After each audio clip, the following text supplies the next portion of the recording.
to myself a promise. I won't quit, keep going till I got it. I won't give up till I'm on top. Yo, no, I ain't the type to give up. If I do something, man, I do it till I get what I want. I turn a business out of nothing into something I love. I got a poker face, but honestly, I'm not one to bluff. I flip a switch, never miss, man, I always stay up. Don't let them see you, bitch, always have a plan to stay tough. This life ahead of you ain't easy, it was built to be rough. But that's what makes a personality, is tragedy, bruh. So keep your head on your shoulders. Now we ain't out here moving rocks, we out here moving. Hold on. And there we go. Yo. What is up? It's me, it's Keen. We're back. What's good, It's guys? another episode of the 7200 Second Podcast. We got my guy, Coach Don Sagan. One of the hardest recommend here on the network, Coach. What is going on? Can't never get rid of that word, man. How y'all doing, man?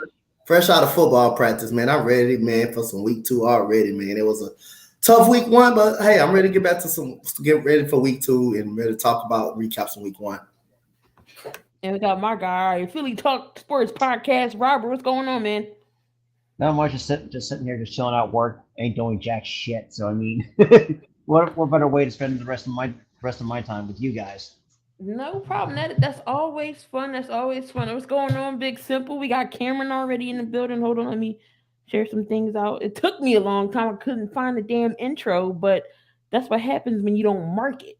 But yeah. So week 1 is definitely in the books. What's going on, Raider Twine? Raider Twine's in the building. Week 1 is definitely in the book. So how did y'all like week 1 so far? I mean, so far, there were some teams that took me by surprise. I mean, perfect example is the Houston Texans. I mean, the fact that a team that, let's be real, it's still, I could say retooling. I don't think they're in a full-blown rebuild, but I still feel like the fact that they hang out with, with Indy, definitely showed like what this team, how talented that team can be. Especially you got give Damian Pierce some more touches. I mean, you got Stingley Jr. Holy crap, I couldn't think of his name. Christian Harris, just to name a few.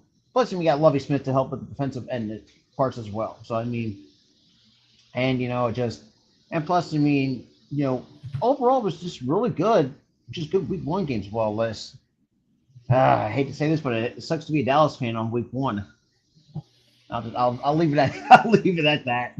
Yeah, we're going to get in more talk of the dreaded Dallas talk. What's going on, Arku? Oh, trust me, Don, Arku was going. Week 1 so far? Doug was going in too. Doug was going. If y'all missed the big time show, make sure y'all rewatch that. What I learned from week 1, I learned, Patrick Mahomes is an elite quarterback, and he's really, really good, and that is scary for some teams in the AFC West. He threw 5 touchdowns against, the Arizona Cardinals, so that is really, really scary right there to see that without him doing that against Tyreek Hill. And, just to see my Texans compete against the Indianapolis Colts when nobody gave us a shot. But other than that, and last night, what I seen last night, but I hope we can get more depth into that. But, what I seen last night after kicking a 66-yard field goal and then not letting Russell Wilson trying to go get a 4th and 5, not trusting a Super Bowl champion, and like I said, again, them fumbling the ball at the goal line the last 2 possessions. I hope we can get more into that. But no, what I learned is Patrick Mahomes is really good, and that's some scary things for the AFC West to even look at. This guy scoring 5 touchdowns without Tyreek Hill. Well, he doesn't need Tyreek Hill after all. Thank you, fantasy points. Fuck Cam Akers, god damn it. Oh, I feel bad for the Cam Akers fans. I had Cam Akers, but I didn't start him. See, I was smart. Oh, trust me, I'm dropping his ass for Curtis Samuel because nobody picked him up in fantasy. All right, but before we get into the nitty gritty of things, why everyone is here. Jerry's been a fool of himself rushing that back. Again, we're gonna get into Dallas. We're gonna get into that. Just wanted to go over some breaking news and some injuries that suffered in week 1. TJ Watt does not need surgery. That is a plus. He has a pectoral injury. He will be out 6 weeks, but I still think that Pittsburgh defense will be fine without him. Yeah, Jamal Adams. Go ahead, Robert. It's just like it's crazy though. I mean, we've seen what pectoral injuries can do to players. I mean, shit, I've seen players be set up over a year with a pec injury. But the fact that the kind of shape that T.J. Watt's in, I mean, that really helps. And that's just not just losing T.J. Watt, but Pittsburgh has depth on their defense. Something I feel like a lot of teams have, except for Dallas. We'll get into that because me and Tyler kind of actually nitpicked at it because you can definitely tell like Dallas is very thin in some areas, and you see how the defensive line and just defense in general can shape an outcome of a football game. Most definitely. See, Jamal Adams out with that quad tendon. Trent McDuffie is out Oof. for with a hand injury, hamstring injury. They put him on the IR. Rookie over there with Kansas City, and also Harrison Bucker is out with an ankle injury. We'll get into that game and what happened there. The Colts waived Rodrigo Blankenship. Did not see this coming. Did y'all see this coming? Well, No, hey, you want to know? I got to shout out to my boy JDW because he went on a full-on rant about Rodrigo Blankenship, and I definitely, like I say, see why they got rid of him because again he missed a 42-yard field goal. Oh, that was the reason why we got the ball back, and the game was pretty much tied up. And he kicked 2 balls kickoff out of bounds to make us start at the 40-yard line. So JDW, that dude had a bad kick at Rodrigo Blankenship, who was the best kicker in Georgia in college football, field goal kicker. He had a tough day today, and JDW let him know. And guess what? JDW got his which he got him the very next day. Did not see That's that nuts. coming. What's going on, normal guy? What's going on, Team Elite? What is going on? Appreciate y'all for being in the building tonight on another 7,200 seconds. Appreciate each and every one of y'all. Also Tyler Montgomery is on the IR for the Patriots. All these damn injuries this week. Allen is that's out. what happened. Oh Jesus. Keenan Allen's out. He's likely to play against the Chiefs this week. We all know Derek Barnett for the Eagles ACL injury, and Eli Mitchell for San Fran will be out for 2 months. Oh, 2 months. What the hell? What's I know what they missing Trey Sermon now. Yeah. Oh, cool. Your birthday's Thursday, but your Cowboys won't bother me. Oh, trust me, Key. Arku has been going on a rant in most of my streams about the Cowboys. Just as how He's been stressed for the out. last couple of days. He's been stressed out. Well, have you seen the fucking clown show that they only smashed 1 fucking field goal again? It's like, Look, if I was cool, I'd be drinking somewhere. well, But yeah. All right, y'all. So let's get into it. Last night's Monday night football recap. We had the Seattle Seahawks and the Denver Broncos, and we had Russell, last name Wilson, come back to Seattle, back where he got his Super Bowl ring from. And guess what they did to him? They booed his ass. On his return, they boo him. But the Seahawks win this game 17-16. Now let's get into the stats real quick. Russell Wilson didn't have a bad game. I mean, he was 29 for 42, 340 yards, a touchdown, 2 sacks. Melvin Gordon and Javonte Williams both had a decent running game. Jerry Jeudy was the man of the night, though. 4 catches for 102 yards and a touchdown. But the Seahawks prevail because one Mr. Nathaniel Hackett does not give the ball to Russell Wilson. Guys, Dante, start with you first. What do you think about that? Should they have went for it instead of kicking a 64-yarder, knowing Brandon McManus was missing them in pregame? Hell yeah, they should have went for it. How do you not trust a Super Bowl winning quarterback, a quarterback that got the Seattle franchise to the Super Bowl twice? Hell yeah, you supposed to do a guy that know how to protect the football, the guy that can use his legs. I'll say the Denver offense wasn't really a problem. The only problem was when they got down to the goal line, they fumbled the ball twice. Both Javonte Williams and both Melvin Gordon had a fumble. on back-to-back times when they got the ball back, when the defense did get them a ball back, and they fumbled both times at the goal line. Then they had a false start, so that backed them up a little. Bit, but not for you. And then you have timeouts. You let the clock run just to kick that 64-yard field goal. You let the clock run all the way down. Terrible clock management.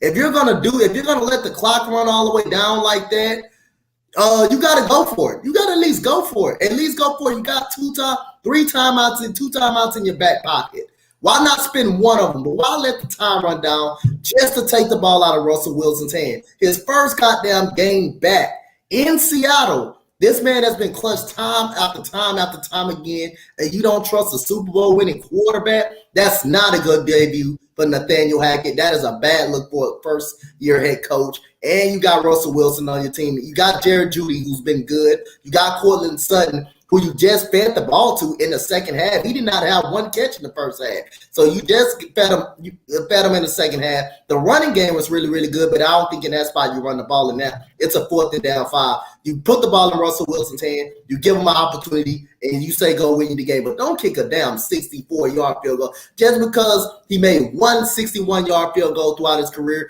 you trust the man to go kick a 65-yarder and not trust Russell Wilson.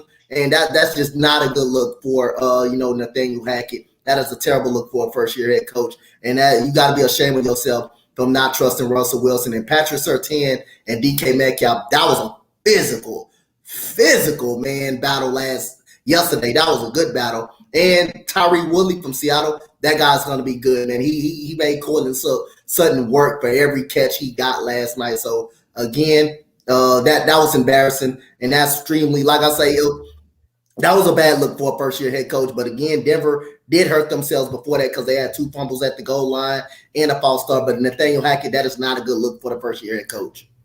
Before we get into Robert's take on here or his this last night, should have trust Russell. Now Nathaniel Hackett has came out and finally admitted, we should have went for it.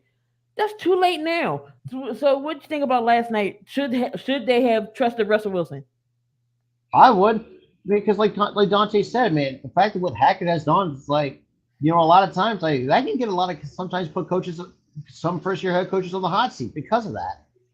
But I mean, the fact that I thought it was a good game. Don't get me wrong, but I think having somebody with Russell's caliber who has been there and done that in those kind of moments. Let the man cook. Like you see, he's already pretty much was not given that opportunity in Seattle because that really kind of pissed him off. And that's the reason why he got traded to Denver.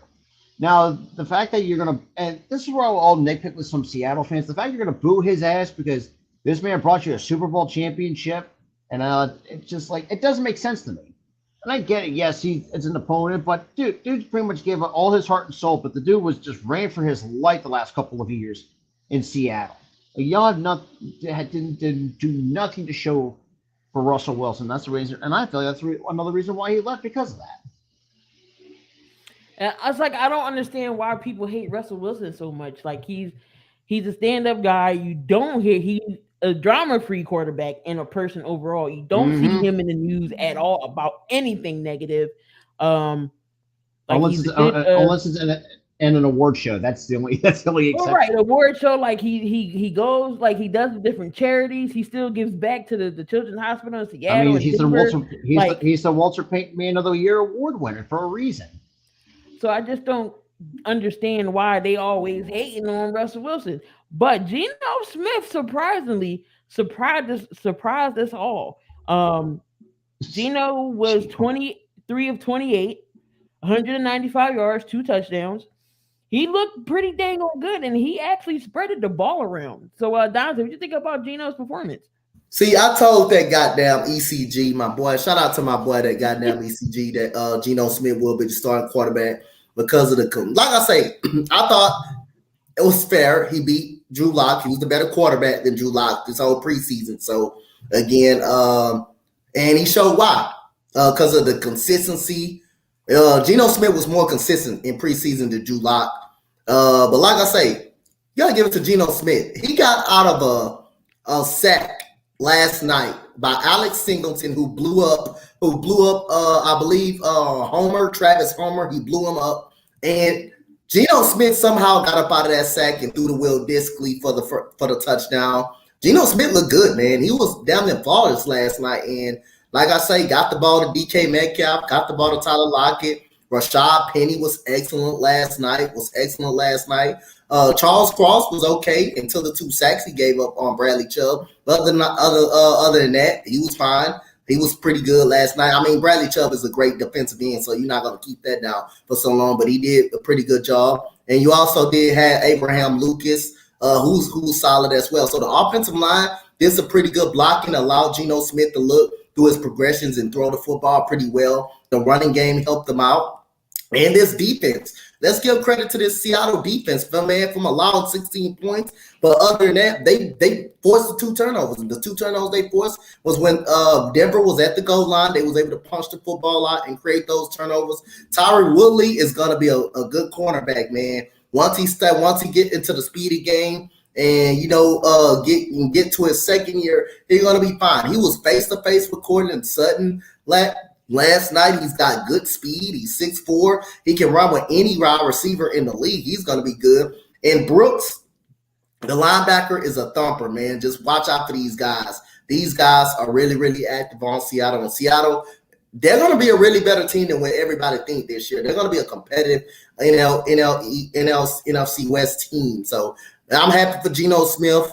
No, I called him out on a lot of things and said he was not really that good. But like I say, he opened my eyes last night and he showed why he deserved an opportunity, because he was better than Drew Lock. I mean, he was just a better man in the preseason. Not saying Drew Lock is not that good, but I mean, again, he's the better man. He was the better man in the preseason because of his consistency, and he showed it last night by his pinpoint accuracy, ability to stand in the pocket, take a hit, move up out of the pocket, feel some type of pressure, and create plays for his teammates. So give credit to Geno Smith, man. This is one game, but happy for how he played last night. He was great last night. Now, Robert, my question to you is: can Geno keep up this performance in other games? Now, the thing it's possible, but you got to think too. So there's going to be some tough competition where he might, in terms, shit the bed. But I think overall, he's not a bad quarterback as people think he is. He's like that. The way I see it, he's like another Tyrod Taylor, that journeyman kind of quarterback. And we know the different teams to deal with. Even though coming from the Jets, we don't know how the Jets are, but that's a whole different situation. But knowing what Geno Smith can do at this point of his career, I mean, I'm very surprised how well he played. But like I said, it's 50-50 with Geno Smith, because because some backups you don't know what you're going to get depending each week. So we'll see what happens, because right now it's a big question mark at the moment. So Dante, this is like Geno's redemption tour that he's on this season. I'm gonna plead the fifth, but he looks pretty damn good so far. So, like Robert said, can he be consistent for half of the year, for the whole year? I mean, last night he was very good. Let's see. This is the start of the redemption tour, but I'm gonna plead the fifth on that. I'm not gonna give it for sure that he's gonna keep doing it. He gotta be more. He gotta be consistent every single game. And it started with last night. He was really good last night, and he was solid. He was great. He wasn't solid. He was great last night. All right. So we all know what happened with Aaron Rodgers. The offseason, Aaron Rodgers got that contract. Adams is gone. He went to the Raiders. Now Aaron don't have nobody to throw to. You got Christian Watson, got Sammy Watkins, got Romeo Dobbs. We got some unknown receivers out there. And then they go into Minnesota and get the brakes beat off. They get the brakes knocked off of them. 23-7. Justin Jefferson torched them. Is Aaron Rodgers to blame for this offensive struggle?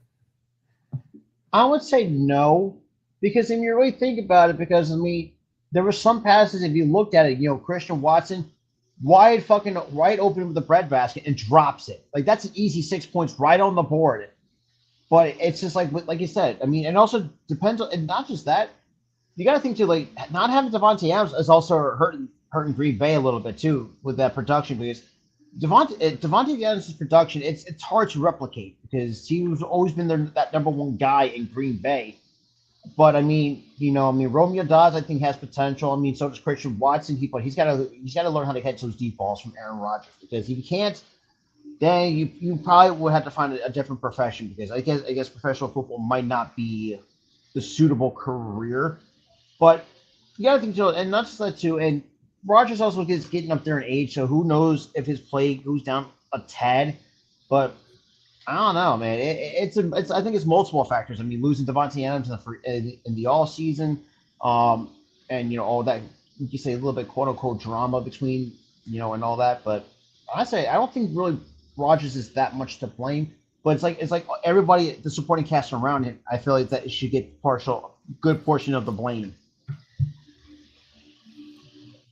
All right, Dante, should Aaron Rodgers have went to the front office and say, "Hey, I need a receiver"? Aaron Rodgers, like I said, man, Aaron Rodgers don't need Devontae Adams to win. A lot of people keep saying he needs Devontae Adams. He's 10-2 without Devontae Adams. He's already got a Super Bowl without Devontae Adams, man. So everybody keeps saying he needs it. No, he does not. He does not need Devontae Adams. The man has a winning record without him. Last year he won without Devontae Adams, beat an undefeated Cardinals team without him. So I think Aaron Rodgers is going to be fine, man. Just give it some time. Remember last year, everybody was shitting on Rodgers when he got blown out against the Saints. And what happened? I mean, they ended up losing the first round, but they were able to bounce back, right? So this year, you got to give him more time, man. You got to give him more time. I mean, again, that's when you think preseason. Get chemistry with these new, you got young guys, you got a new receiving core. Get some chemistry with this young receiving core. Get some chemistry with these guys. I know you have joint practices and stuff, but it's important in game speed to get some chemistry. Christian Watson drops a wide open pass. The offensive line really ain't blocking as well. Now in the second half, they started getting a little momentum in the second half, but Romeo Dobbs proves to be all right, a capable, pretty solid rookie wide receiver. But I'm gonna give it some time, and I still don't think Rodgers needs Devontae Adams to win football games. He's already proven that he can win without Devontae Adams. So again, I'm gonna miss me with that one. I don't think he needs Devontae Adams to win a game. I don't think he was the reason why Rodgers struggled. He did it last year. Everybody crapped on him and got on his head, called for his head after the Saints game, after he looked bad against the Saints. Then he was able to bounce back, get his time. Aaron Rodgers will pretty much adjust. Like I said, he will pretty much adjust. And that's another thing too. That's another point. That's a very other good point too, because we've seen these other teams are just rusty as hell. Like it's not just like the Packers. I mean, we've seen a lot of teams kind of struggle with, because it's been months without fucking like football since like OTAs and stuff like that. Like when it comes to game action, yeah, I mean it's like, we all know how rushy most athletes can be after a period of time off. So I mean that's another reason why you should not. I don't think don't and that's another reason too. Don't bet against Rodgers too, because I think said it best. Rodgers will prove. Well, and there goes Judge again. Jesus Christ, 57 already from Judge. So sorry, I kind of go off track a little bit because fucking Aaron Judge is going off. So Vic says Aaron Rodgers will have his ups and downs. Wait till he's able to get Big Bob Tunyon involved. Aaron Jones, Corey Dillon will be a great combo on the field. And once Romeo Dobbs pop off, it's a wrap. Now, the segue off of what Robert said with the rest and everything. Should they have played more of the starters in the preseason just to get some of that stuff and chemistry together? I would for sure, because I mean with some teams with with a whole new receiving core, and a lot of times, yeah, I mean that's what I would do just to be smart. And at times too, I think sometimes I just feel like when you don't play your stars for just more than a few snaps or so, like what good is that going to do? Like it's not really going to help you build that chemistry. It's like, say if you do it just for the first half, and kind of get see where you're at team wise, like us, like for the Eagles, for example, we seen not just the offense, but you also look at the defense as well, because a lot of defenses sometimes are not holding up. So But that's where I would leave it off with because I do feel like Russ can play a factor on both sides of the football. Dante, you think they should play more in preseason? Well, for Aaron Rodgers, I think he should have played. I think he should have played. If you got a new receiving group and you got a young receiving group, I think he should have played this preseason. Just to get some game speed up under him a little bit. But like I said, I think they're gonna figure it out, man. I think they're gonna figure it out. I just think they're gonna. I think they're gonna be fine. I think they're gonna figure it out. Just give it a little more time. I say last year they got beat down. It took a beat down for them to get together, and let's hope this beat down is gonna make them come together and get it together. And they got an opportunity this coming weekend against Chicago to probably get it together in Lambeau Field. Big Simple says Green Bay's done. And then Vic says the rookie should have never left the field. Packers gonna be fine. Can't see Aaron Rodgers missing the playoffs. Then we gotta move on to this next topic, and of course, it's Arku's least favorite topic right now. The Dallas Cowboys. Boy, hey. We all know that Boy. week one, Dallas only scored 3 points and was the only team in the NFL to not score a touchdown. What's going on, Bial? He didn't score a touchdown, only 3 points. They're last in the division.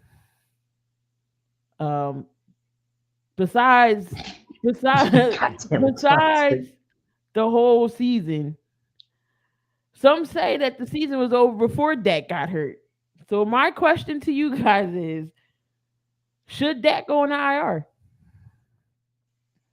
Now, for me, with all bias, I think rather be safe than sorry. Put him on the IR because, for someone who, and I can speak from experience, who had dealt with a broken hand, yes, it's going to take a while to get back from, even though for 6 to 8 weeks. But the fact that we're hearing he's going to get surgery on his throwing hand might keep him out a little bit longer than 6 to 8 weeks. So I think put him on the IR, be safe than sorry. But knowing what the Cowboys are, the fact that they're so thin and pretty much in every position that's bad. Like that's bad. And this is what, and I even talked to me and Tyler talked about this too when we called the game. This is what happens when you overpay for a guy like Zeke, who actually, let's be real, actually played pretty decently. I will admit, for a guy, with running backs not being, break down before the age of 30, he did not disappoint, for Zeke. But in fact, I think that Zeke contract kind of biting him in the ass. But it's just, it's a very good. That's what I would do. I would definitely just put him IR. Rather be safe than sorry because let's be real. We can like him or hate him. The dude has pretty much overcome a lot of crap in this career. Being a 4th-round pick, doing all this shit, and it's like, I say just put the man on IR just to be safe than sorry. They threw trash at him. Like we got his own fan base saying, "Oh, they glad he got hurt." Like, and they thought Philly fans was bad.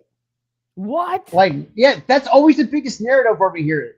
And that's another thing too. Me and Tyler talked about this with Mike McCarthy. Yes, he has a Super Bowl, but you can tell, like, when shit doesn't go right, like he just throws in the towel. Like, what head coach in your right mind throws in the towel?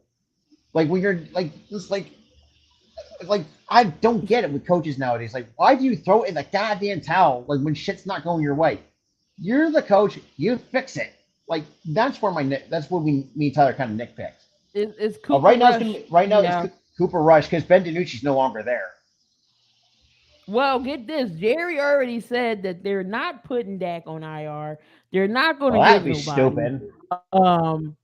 I've never seen an organization like this. Just sell the team, damn it. 38 years of living. 38 years of living. I've never seen no shit like this. Never. But Dante, hey, trust me, I'm already old enough to realize. Like Larry, the last Super, it's like, it's just like at this point, just sell the team, Jerry, because he's already lost. He's already senile. That's like you gotta realize too. Like you've seen like other better like GMs. Shit, I can admit this too. Howie's a better fucking GM than his ass. I'll just be blatantly obvious. Like I do not know. Oh, Now and Goody coming. oh boy, Dante, what do you think Goody. about this whole Dak situation in Dallas? Should Dallas just hang it up and just put Dak on the IR? Hey, give me the stat again. What was the stat again? Dallas was what? Oh, Dallas was going to. Oh, like Dak was gonna get Dallas did 52. not. This is the only Oh, team that matter of did fact, not hold score. on, wait a minute. I'll put it on here. Wait a minute. I'll put it on here because Damn. I'm so mad that best friend of mine is not on here. Hey, first of all, man, I feel bad for Dallas. I don't. I feel don't. like I say I don't.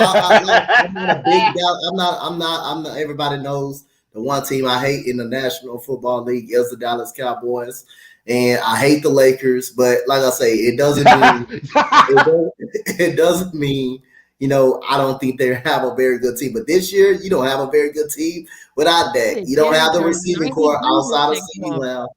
You don't have the receiving core outside of CeeDee Lamb. The offensive line got Dak beat up the whole night.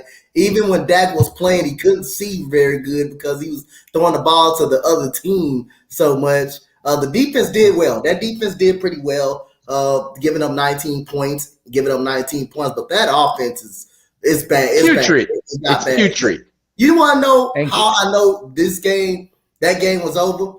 They're moving the football. This is how Dallas gets in their own way, right? So first drive, they're moving the football up the field, right? They're running the football very well. And when they got to midfield, you know what they do? They do a damn reverse and lost 7 yards on that play in the drive.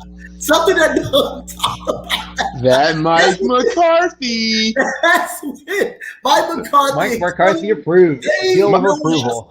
Mike McCarthy needs to be fired. Quick. And that's all I gotta say. Wait, hold on, y'all. Wait. I got the video uploaded. So this is what I said, and I basically didn't I not call that whole game right down the middle? I 100% call that game. So here we go, the clip. Can for Christ's sakes! When did the Cowboys play the Eagles? Because Cowboys are, I'm ready for the Cowboys are going to beat the Eagles! The Cowboys are going to regress. They still have Mike McCarthy as a head coach. They had Mike McCarthy. So you're praising Mike McCarthy. You're praising the man that almost killed Aaron Rodgers. I'm praising Dak. You're just used to failure at this point. That you just eat it. He said you're used to. Yo, he said you're. Hey, hold up. I gotta can back up. Hold on. He said you are used to failure. What have your Bears done in the last 10 years? Nothing. At least they're still more relevant than. Oh God. At least I marinate in failure. You're too blind to see the failure. There's the difference between you and me. At least I marinated it. Marinated it. And you believe that Jason Peters, the old man, the diabetes on the field, can protect Dak Prescott? Not the diabetes. You just got schemed it, bro. Diabetical. Do I know it's 1250? It's 1250, right? It's 1250. We got one more game. Oh, and yeah, I also beat him in fantasy too. So, yeah, there's that. It's been a beautiful week for Malguli. EJ's Colts gets humiliated by the Texans. Check. EJ gets humiliated with his Dak Prescott fanboy obsession that he can rub lotion on himself and beat off around real men. Check. Hey, Gooley, you want to know what made it so embarrassing, though, for the Colts fans? Guess what? It got so embarrassed they had to run their kick up out of town. Yeah, no, to be honest, though, Blankenship should have been cut a long time ago. Because let me ask you something. How can a man with thick bifocals, more thicker than me, Key, and Robert combined, and still miss the damn field goal up the upright? To be honest, though, I don't know. Hold on. To be honest, I don't know who's worse, him or Cody Parkey. No, Blankenship is worse. Parkey is the worst. I think at least Blankenship at times can hit his, but Cody Parkey, good lordy. Or Nick Folk. Nick Folk. God, I haven't heard that name in a while. That's been hot. So yeah, I'll take Parkey. To be honest though, Ryan Yeah, Blankenship, bro, how do you have thick bifocals? You know what? and he's still missed. Pat McAfee could kick a field goal better than Blankenship. See, this is what's wrong with the Colts. They get in their own goddamn way. And to be honest though, the Texans really won that game. And you know what? It really showed. You know why? Because the Texans are number one in the AFC South, and they didn't even win a damn game. That lets you know something is wrong. Hey, at least that makes Dante happy. It's making me happy because I get to laugh at the Colts. Oh yeah, by the way, me and Dub came up with nicknames for Matt Ryan. Matty Thrice. Oh Lord. Matty Dunn. Matty Hype. Because all Matt Ryan is hype. I'm sorry, Colts fans. I know we're supposed to be talking about Dallas, but to be honest, the Colts and Dallas are the biggest two laughingstocks of Week 1. Let me say this about the Colts. You guys, no, this is from EJ's words. The Colts are a Super Bowl caliber team. A Super Bowl caliber team. So a 37-year-old Matt Ryan, who will be 39 once his contract is up. So yeah, this is the ghost of Andrew Luck. But by the way, remember, Kyle Trask was right there 2 years ago. But no, we get Kwity Paye. The Colts are going to suck. And that, you know, I had them winning the division. But the way how it's going, anybody can win. Jacksonville can win that division. The Colts look bad. The Colts look bad in that game. Colts look bad, Arku. They didn't look good. They didn't look good in the game. They didn't look all right. They didn't look too good in that game. So also, got a question, y'all. Every Colts fan that I talked to on Twitter, they said we pretty much embarrassed them and outplayed them. Actually, it just happened. The goddamn play calling got in the way for us. But other than that, that's enough. Y'all should have went for it on 4th down in midfield. I'm just saying, y'all should have went for it. But I know what Lovie Smith was thinking on that, though. That's the only reason why he didn't win for. I know what he would think. Because a couple of years ago, Frank Wright went for it in the same scenario, and it cost him a game. So he rather did the risk in it and tied the game up. And anyway, if it comes to a playoff scenario, that tie is going to hurt the Colts. That tie may hurt them in a tough playoff scenario if they needed it. That tie may hurt them. It's just too bad that their final game is not going to be in Jacksonville because that's next week. I swear, if the Colts lose to Jacksonville, there's no way. There's no way you can come back from a 0-2-1 scenario. Are they in Jacksonville? They're in Jacksonville. Week 2 is automatic L. Week 2 is Week 2 is Boogeyman week. Think about it. Like think about it. It's not done. It has not done kind to the Colts. Like the whole state of Florida is not good to the Colts. that's bad. You got the Bears and Packers, and that's a boogeyman game. You have the Saints and Buccaneers, the boogeyman game. And also, here's another thing about the Colts. If they lose, it's a must-win for them in Jacksonville. They have to win. Because guess what? Your home opener is against the Chiefs. Good luck with that. God. That's why the Colts are going to start off. This is what they do every year. They start off 0-6, and then they just turn it around. And then when it comes to the final game, they get a prostate exam, and then they realize that instead of a glove going up their ass, it went through their throat. That's the Colts in a nutshell. God damn. I'm sorry. I just have to say what I have to say. So big simple as is Dak Prescott injury prone? Well, let's see. Because I mean, I know last year he dealt, I think it was like 2020. The year before last, the ankle injury. I don't know what other major injuries he's dealt with. Like that's a very good point. I don't really say he's injury prone, but I guess you can make the argument for it, but I can't say for sure. No, Arku. Honestly, I think the Jets are, but the way things are going, the Jets could beat the Dallas right now. Oh damn. That's bad enough. I don't even. Now just think about that. If Dallas loses the Jets, oh good God, I don't think Dallas is going to let that down. And speaking of the JETS, just end the season. Robert Saleh is taking receipts of everybody who mocked him, of everybody who he mocked about the Jets losing. Come on, Robert. I know you're not watching this, but look here, bro. Look here. until y'all can get $1 million team and somehow will still lose because the Jets is cursed. I don't care nobody say the Jets is cursed. The Jets are cursed. The curse of MetLife Stadium. That's what. Well, I counter that, Key. I got another team that's cursed. More cursed than the Jets. Because you got to remember, the Jets won a Super Bowl. I see your New York Jets, and I raise you the Atlanta Falcons. They're cursed. Because, my God, when the score is 26, or if they're in the 20th zone, they're going to lose. Oh, like the same. Like, how a game that like, that you couldn't blow and you did it. I don't get it with the Falcons. Whoever's the coach, whoever's the GM. I think shit. What the hell is his name? I do not know who the GM of the Colts of Atlanta. I think he's. I know who his owner is. Who the owner is? Yeah, Arthur Blank, Mr. Home Depot himself. Like Mr. Arthur Blank does not care about the Falcons. If he really cared about winning, sell the team. His mind blanked out. Like he hasn't been the same since 28-3. Like, trust me, I think Falcons fans will never let that.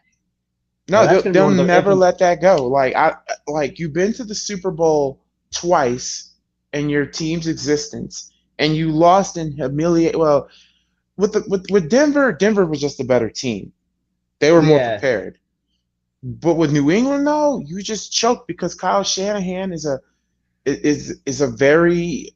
To be honest, I think he should be on the hot seat, especially after that Bears game. You can make the argument that the weather was a factor, but to be honest, no. The weather was kind of a factor, but the play calling was very conservative. You basically played conservative all through the second half, and your team wasn't disciplined Speaking enough. of Doug, that's in the chat. So we got Doug in the building. Doug, that was a great show. About his Cowboys. Doug, that was a great show. You can't even trust the janitor. Oh, that's so bad. Yo, when he said that he had no faith in the janitor, I lost it. I was done. That's just like I feel bad for Doug though, man. The man said the guy he threw the cheerleaders up in it. He got so bad he threw the cheerleaders up in it. He threw the cheerleaders up in it. Yeah, like I said on the chat. The season's done for the Cowboys. Dante, he says, do you think Dameon Pierce's performance Sunday, and will he turn it around next week? Well, this week coming.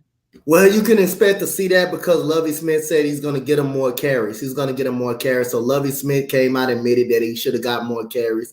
So be prepared for Dameon Pierce to get more carries. And yesterday's game, that bring a point also that they trust Rex Burkhead a lot as well, and he means a lot to the organization, but expect more carries for Dameon Pierce. So, yes, I can see a turnaround, but expect more carries for Dameon Pierce. And also, the offensive line got to be better at the run blocking game. They're not better. They're not really that good at the run blocking. They were okay in the pass blocking, but they're not really that good at the run blocking. But, yes, expect Dameon Pierce more carries in the upcoming future. Lovie Smith came out today and confirmed it. No, I'm going to say something about this comment. He said he will say Arthur Blank is one of the one about the fans. He is steadfast on the fact that the stadium concessions be below us in the league, and not only in the league but all around the sport. Listen here, Arthur Blank. Listen here. How in the hell do you put a Chick-fil-A in Mercedes-Benz Stadium and the shit ain't open on Sunday? You call me, I'll pick up.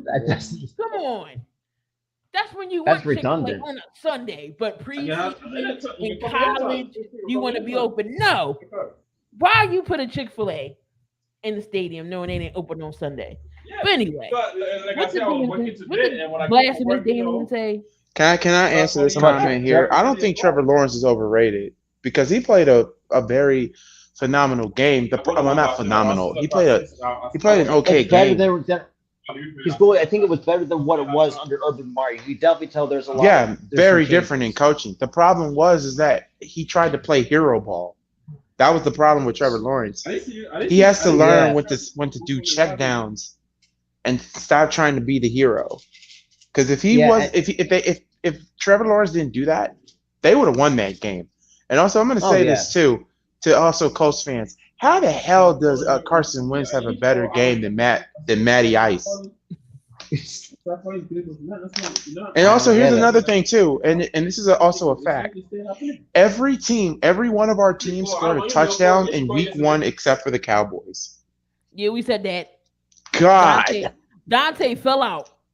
God. Oh well, Juice wants Trevor and Nola. No, you're gonna get Lamar Jackson because I don't see him and the Ravens making a deal. All right, so we got two more questions. I mean, two more topics here before we get down into the real nitty gritty of things. The Devontae Adams went to the Raiders. Him and Derek Carr got that connection ever since college. Now the Raiders did lose to the Chargers this Sunday. Does Devontae Adams need help in Vegas already? Is it just too one-sided already? Are they just constantly throwing to Devontae Adams? Do they spread it around? Will the Raiders revamp from that? Who wants to go first? So who the Raiders got in week 2? They played the Chargers. I think they play the Chiefs. Oh, good God. I think. Wait a minute. Hold on. Let me check. The Chargers play the Chiefs. The Raiders play... Chargers on Thursday, yeah. They play the Cardinals. Yeah, they play the Cardinals. They can bounce back. Yeah, I think they will bounce back because I think too, it's a whole new regime. Not just in the front coaching. You guys got a whole new front office. You mean there's all these changes that Gruden and Mayock when they were there. Just play with clean house. But I still feel like you definitely can get some. I think Devontae Adams is fine, but if it's going to get to the point where he's going to need help, get that man some help. But I still feel like I think they're still going to play well, even though it's a tough ass division. Dante, what you think? I think they're gonna be fine. I don't think it's no question. I think they'll be fine, man. Just give them some time. I think that it's gonna be a matter of time for Hunter Renfrow. Them is gonna be spread around. I think Darren Waller helped them out pretty much yesterday. Most of those balls that Derek Carr threw to Devontae Adams basically force feed passes basically to him. So again, I think they're gonna be fine. There's no concern with Derek Carr and the Raiders. They're gonna be good. Oh, Ghoulies, you want to answer that since you highlighted it? Let me say about with Devontae Adams, he gave me a bunch of points in fantasy. But no, he doesn't need any help. I mean, the problem what really cost the Raiders that game was play calling. Mike McDaniels didn't just stop running the ball with Josh Jacobs. And this is my biggest thing with the Raiders. I still don't like the hiring of McDaniel. I don't like the hiring of the head coach. I'm sorry. McDaniel. Did I get it right? McDaniels. I'm sorry. My mind is going. Josh McDaniels is Josh. I mean, he's a good. Let me say he's subpar as a play caller, and it really, really showed because you kept on throwing the ball, but at the same time, you could have ran it with Josh Jacobs, though. You really could have, but he just ran away from it. And just like D said on the network when he live streamed it, you got a lot of stuff to work on, and that is the run game. I mean, quite frankly, I'm not going to say it will be easy taking on Arizona because Arizona do need to bounce back after that Patrick Mahomes 5-touchdown ass whipping, but it's just that Devontae Adams, does he need help? No, it's coaching. It's just McDaniels has to learn when you have the Chargers defense. They're gonna read that pass all the way through, but they're not gonna read a run coming. If you would just change up your game plan and just had in the second half just a little bit by having Josh Jacobs involved. And they even said it themselves, why not do screen passes? And if you saw in their preseason game, the Raiders were killing it. They were killing it on screens. So why are we not doing screen passes? Like for real. And that's how the Chargers won. And congratulations, Jake. And also congratulations to Khalil Mack for getting his revenge on the Raiders with two different teams. I don't know if that's possible in the NFL. You got it with the Bears, now you got it with the Chargers. I still miss singing Return of the Mac. I'm not gonna lie. But at least I got Mac. but at least I got I'm sorry, Miss Jackson. Ooh, I am for real. All right, so Old Man Mob says, "Is it time for me to be worried about the Patriots? Is he over? Is because he's over it, or is he overreacting, or is it just overreacting?" Let me say this. I think old man mob. I think you're overreacting a little bit. Well, actually, you should be 50-50. You should be worried and you're overreacting. Now, how can you be both? Well, let's see. They had who's was it Matt Patricia? Matt Patricia is the OC. Is Matt Patricia as offensive coordinator? Enough said. And defensive coordinator was who again? I don't know who his defensive coordinator is. It was another former head. I think was it Joe Judge? No, Joe Judge is special teams. Going back and forth between offensive coordinators. Yeah, because like offensive coordinator, yeah, I'm Matt Patricia. I've never been a fan of Matt Patricia as an offensive play caller, and it really showed in Detroit that he was not equipped for the job. They don't have a defensive. Oh, you don't have a defensive. No wonder why. How is that possible? But here's the thing about it, though. Like I said, the hoodie monitored. But I wouldn't be surprised if the hoodie was the one calling the plays for next game. I don't feel like arguing with Damien today because he's saying some blasphemous shit about Derek Carr right now. Derek Carr is not the issue. Your haircut is the issue. Your freaking breath is the issue. You look like Oscar the Grouch's cousin, Fucko the Grouch, so you can fuck off while you're in timeout.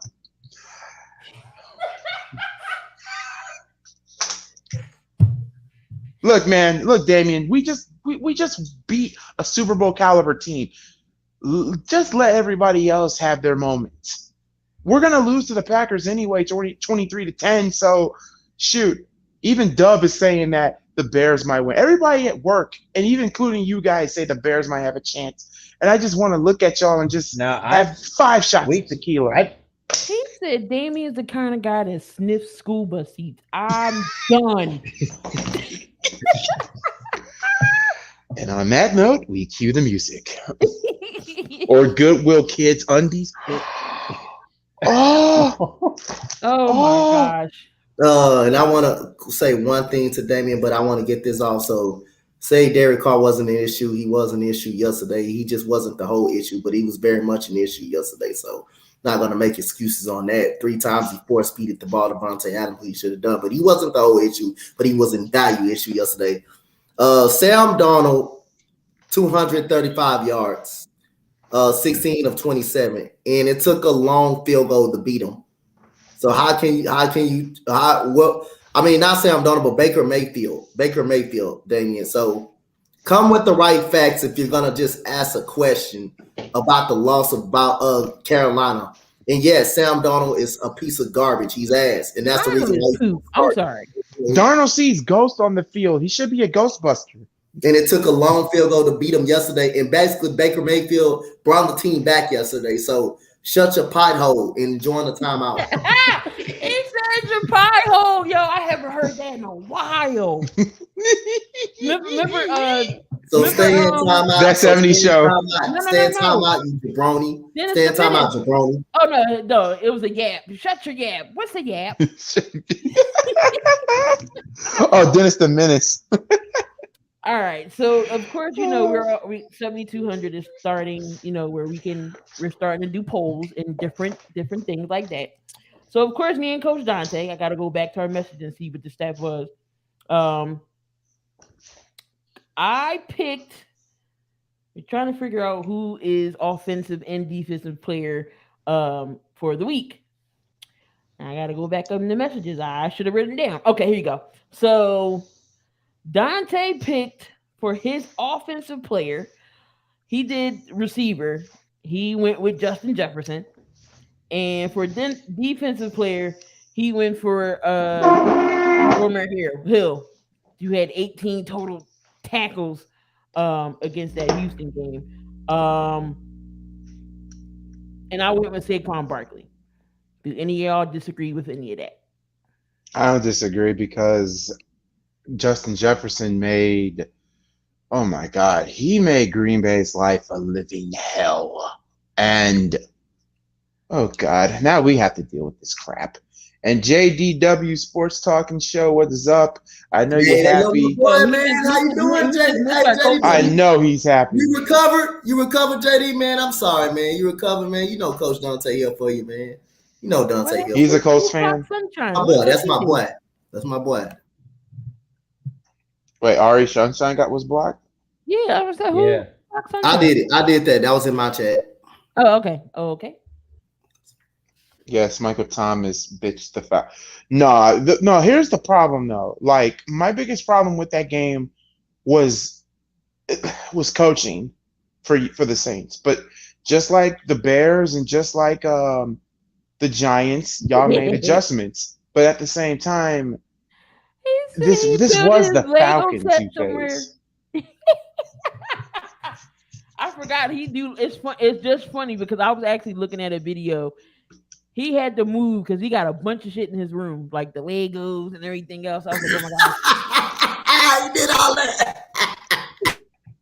The defense was horrible. Yeah, your defense is also a big question mark. That's why I was trying to get to you with that, Juice. Like I said, losing that piece of shit safety of yours, and now he's with the Eagles, that's going to hurt you guys. CJ Gardner. I hate CJ Gardner. I really do. As a human being, I hate him. I think he's a dirty player, but tussle with your Bears. I remember that. Yeah, because I think he's a dirty player, and the NFL should have suspended him for 5 games. But yeah, let's suspend Anthony Miller for 3. Give him back. Yo, how many times is the Eagles going to fleece y'all? Howie then got y'all a lot. Thank you for your twice. Thank you for next year's draft pick. Thank you. Nah, because you know damn well he should have been suspended, Juice. But hey, you guys won. That's all that mattered. And I picked you guys to win. But the only teams that are going to get the guillotine that really deserve it is Colts fans. I want to put Cowboys fans in the guillotine, but I don't want to put Dak on there because he's injured. I'm going to put EJ on there in the guillotine. Oh, my God. EJ deserves to be in the guillotine. He said, good game, coach. Y'all played hard. Appreciate it, man. I knew we were gonna play hard all year. You know, I had us winning that game through the start of the season. Throughout my whole predictions, I've been consistent. But man, like I say, man, shout out to you, bro. Shout out to you, man. All right, so we did put a poll on Twitter for the "That's not how you treat people" moment. Dun, dun, dun, dun, dun. Dun, dun, dun. And we did have 3 things to choose from. We had the Josh Allen stiff arm. We had Fournette's hit on Michael Parsons. God. And we had Derrick Henry getting the shit knocked out of him. I don't know if y'all saw that. I didn't see that. But oh my God. Oh my God. That hit. I'm surprised Derrick Henry didn't fumble, but it was that hard of a hit. But Damn. with 45% of the viewers, Josh Allen stiff arm. I'm not going to front. Josh Allen stiff arm is crazy. That's disgusting. Hey, my man's been lifting weights. He really wants to be the man. And I believe Buffalo, you know what? It's so sad that he's no longer with us, but Mitch, you were just a year late, my man. Maybe this could be Buffalo's year. It could be, but it's just 1 week. But they look, even though I'm going to say this right now, even though Buffalo had 4 turnovers, I mean, but they still look better in comparison against the Super Bowl champs. Because Matthew Stafford looked like he was back to Matthew Stafford in Detroit. And that should have been the Matthew Stafford we should have got in the Super Bowl. I'm just saying. And not to mention the Rams coaching, and then also I felt like Rams coaching was conservative too at the same time. No, it was terrible. It wasn't conservative. It was just terrible because Cam Akers didn't play, and it's almost cost us a fantasy fantasy game. It costed me fantasy points. So Patrick Mahomes made up that for me. Same here. Patrick Mahomes. Same here. Well, thank God I took Patrick Mahomes over the second round pick because shit. All right, so make sure y'all look out for Twitter. We will be posting week 2 after, well, probably Sunday for the that's not how you treat people moment. Number 2. Y'all want to do reaction or over under? Reaction, overreaction. I do. All right. Dun, dun, dun, dun, dun, dun, dun. Overreaction time. We gotta come up with a soundbite up on that one. I know. I gotta do everything. So, overreaction or reaction? The Chiefs' offense is going to be even better without Tyreek Hill. Ooh. I don't want to say overreacting because it's been one game. There's only one little problem though. It's tough. Without Tyreek Hill, this offense is still gonna be the same. I think it's still gonna be the same, even though they just added Juju. And Juju, do me a favor, hold on to the goddamn ball. Damn. Mahomes could have got 6, and I could have got 40 from Mahomes. I could have over 30 plus. 40. And Juju, I drafted you too in the EJ league. Don't fail me like that. I'm gonna go reaction.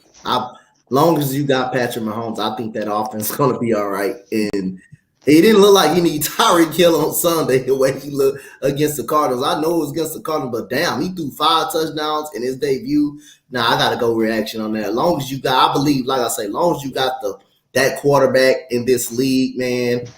I believe, man. It don't matter how less of a weapons that you got against a quarterback like Patrick Mahomes, he can make it work, and he made it work against the Arizona Cardinals. So I gotta go reaction right here. I gotta go with underreaction right here. I'm with Coach Dante as well, because it's like you don't want to bet on Patrick Mahomes because he knows how to make all receivers look good. I mean, he, like Aaron Rodgers, but with a better attitude. He's Aaron Rodgers with a better attitude and a better arm and more likable, and not a piece of shit that says, "Oh, I hate my wide receiving core." Oh Lord. God, Aaron Rodgers, you're on grill mode as far as I'm concerned on what you say. Save your grill for Sunday. I am, because EJ's definitely on the grill. Oh my God. I am. I'm embarrassing that man the whole week. Well, me and Keith, we know who we're putting on the grill for sure. Oh yeah, I got 2 people to put on the grill. But anyway, you say reaction or reaction, Robert? I say it's a reaction because knowing what Patrick Mahomes and the different wide receivers he has. I mean, like you said, Tyreek Hill out there still going to win double-digit games. We've seen that in the past. Like it's Patrick Mahomes we're talking about here. Andy Reid, Kate, and all that. Casey offense. It's really not that of an overreaction. So I say reaction for me. All right, the Bills going to the Super Bowl. Was that a reaction or a reaction? Reaction. That's even though they played terrible on. Well, they played bad on Thursday with 4 turnovers, but yeah, you brought it to the freaking Rams. Even though the Rams kind of brought it on themselves, booing and yaying the death of the Queen. Yeah, but I mean, I say it's a reaction for me because I think with all the pieces that they had together, I mean, adding Von Miller. If James, for those who have James Cook in the fantasy, if he kind of needs to start balling out a little bit and he's to learn how to hang up the football, but I think overall, I mean, knowing how good the Buffalo Bills are, I think they're going to clean up that turnover category. Dante, Damien got timed out again. Oh, what the hell is that? What? No, because he said Green Bay's winning the division. We already know something that didn't need to be put in the chat. But he's a true Bears fan, though. Okay. I would say I think Minnesota might take the NFC North. If that happens, Robert, I'm going to laugh and then I'm going to hug you and then I'm going to ask you for the winning lottery numbers. I wish. To be Because honest, though, it's possible because look at this team. Look at the Minnesota offensively. And look, yes, Green Bay is the team as they once were. Still not the team as they once were like a couple of years ago. I mean, they lost so many pieces. I mean, you see. I mean, it's ironic that Jair Alexander sacked Aaron Rodgers in Minnesota. So I mean, it's funny enough as it is. His former teammate sacked his ass. So I mean, shit. It makes Gully. It makes most Bears fans like Gully happy to see his ass go down to the ground.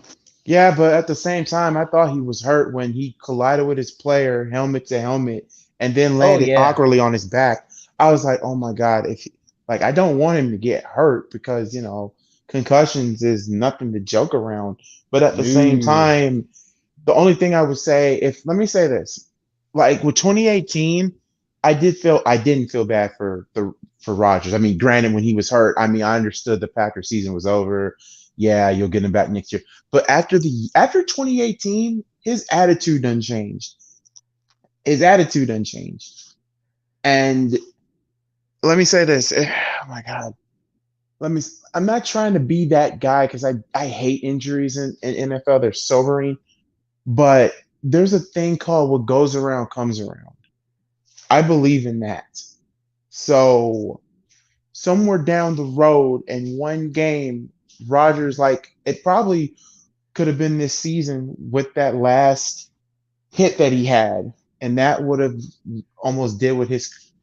You see him try to tackle what's her name? I said, Aaron, now come on. Now you know. See, that's the What was thing his about name? Aaron, though. On Minnesota. They used to be on Green Bay's defense. Oh my God. Juice. Oh, jeez. And All the right, let's funny, move on. The yeah. Patriots are going to wait. Dante, did you go? No, he didn't go. Go ahead. I plead the fifth. I'm not gonna crown him after just one game, after just against the Thursday night beatdown. I'm gonna wait. You didn't already know my answer. I'm gonna wait till the playoffs and till Super Bowl get here just to pick a Super Bowl winner. I'm not gonna crown him right then and now. Okay. The Patriots are going to be last in the AFC East. Is that a reaction or a overreaction because there's just in the season. I think the Jets are gonna be worse. That's an overreaction. Just in the season and still in this division. Yep. Next. JETS, just in the season. Sorry, I need that on the shirt. Or not, be like this. JETS, suck. Jimmy Garoppolo will be the 49ers starting QB again by Halloween. Overreaction because let me say this about Trey Lance. He had a good game. The problem is that you can tell he's not used to rainy weather. Actually, the 49ers are not used to that rain, that weather, that type of weather. Chicago is. So, like I said in an earlier stream on someone else's channel, if you believed that the Bears won by a fluke, I would agree with you. But at the same time, you have to be more disciplined and your play calling can't be so conservative. That's what cost the 49ers that game. So yeah, conservative, being undisciplined, and then the weather. Those were the three big things that killed the Niners. So yeah, overreaction. I think Teletubby. Wait. I think if the Patriots ever finish under the Jets, old man and my boy JMB Sports Fanatic would cry if the Patriots finish up under the Jets. Oh, Bobby would have a heart attack if that was to happen. Old man says, do the Patriots get 10 wins? No, I think they get 9. 9. I think they get 9. They get 9, and they'll probably be the 7th. They'll probably be the 7th seed going in. Yeah. Because don't underestimate the hoodie. Thank you. I've been saying. Because I'm sorry, if the only time the Patriots will suck if Bill Belichick actually left and Robert Kraft decided to just sell the team. That's the time where the Patriots will go back to the 80s. And we all know what happened in the 80s. I don't have to bring up 1985. Robert, do you think it's a reaction or overreaction? Garoppolo will be starting QB by Halloween?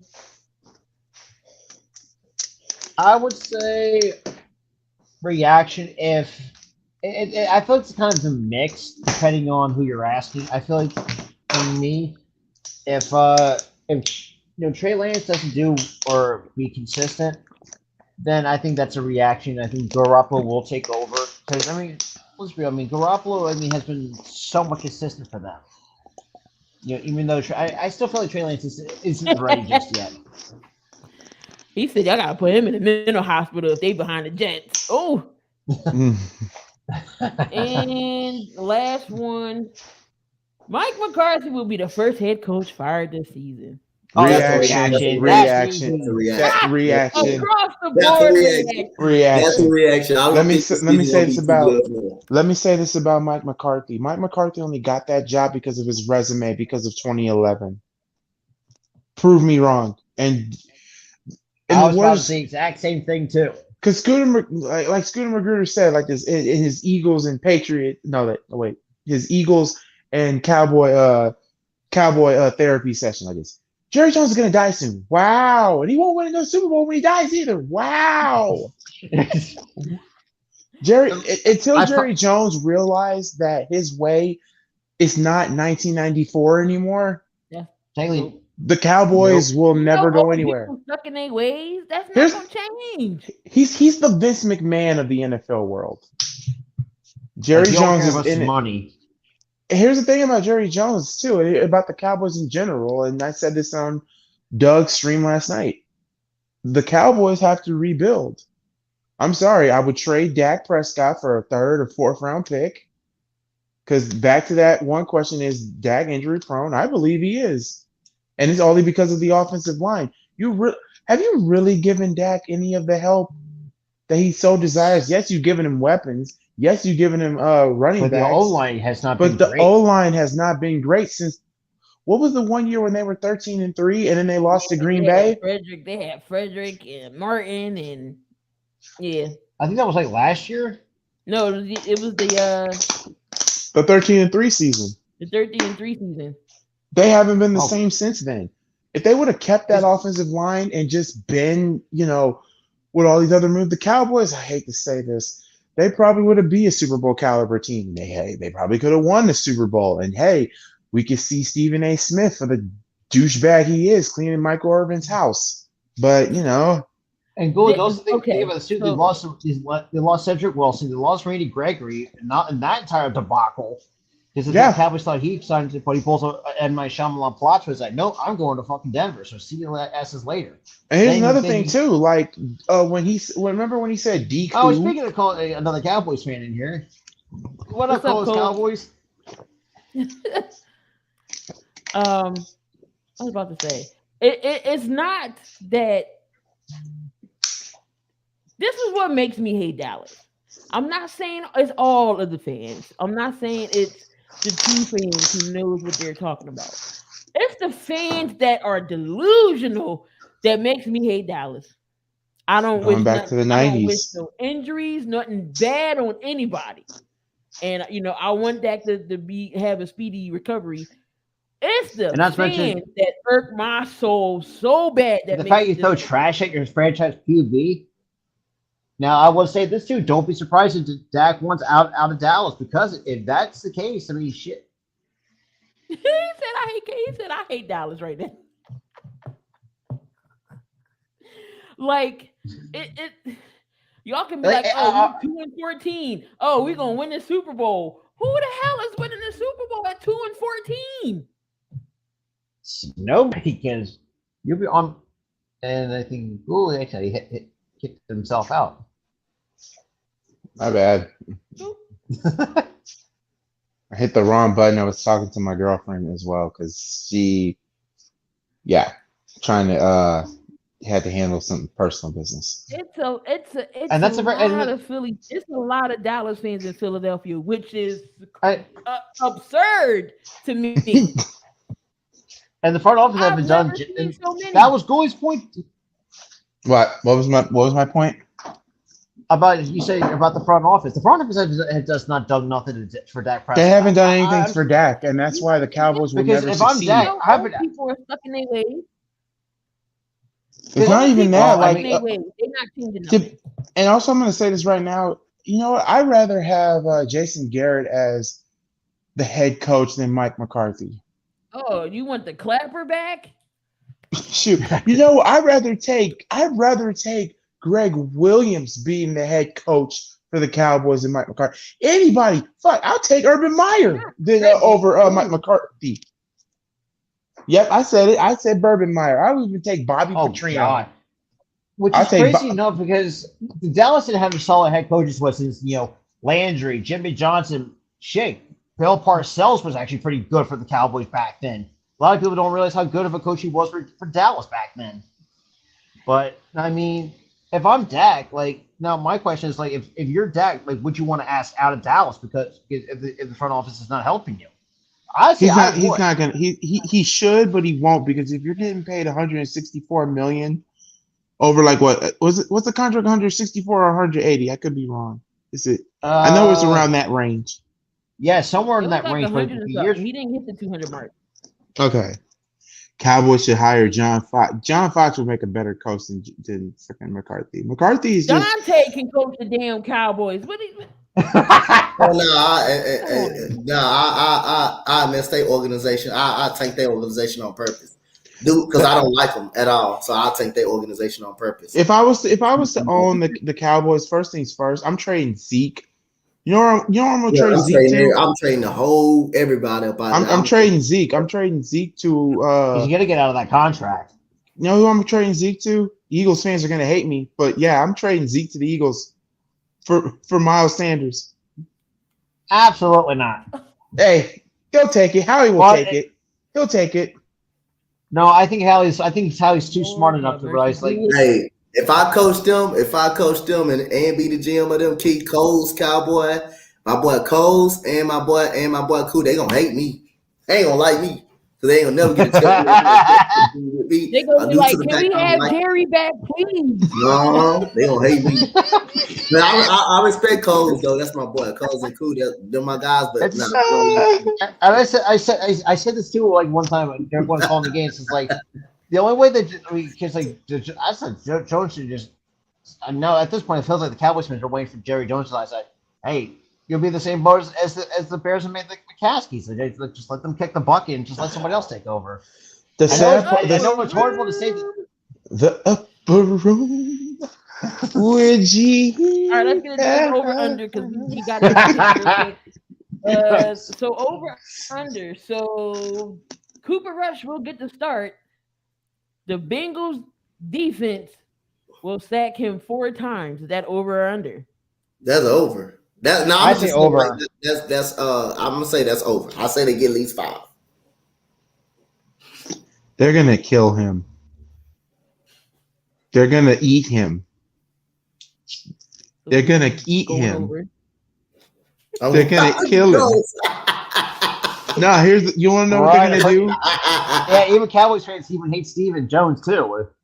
No, you know what's gonna happen? They're gonna kill that boy to the. Get both of them out.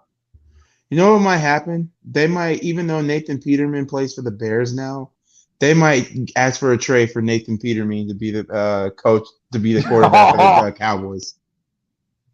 Damn. Or better than that, you could get Rosen. Josh Rosen would be better. Josh McCown is out there. He was almost a Texans head coach.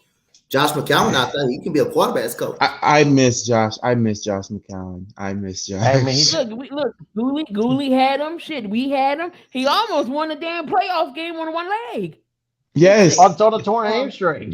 Exactly. To be honest, I'd rather have him as our outlive the queen.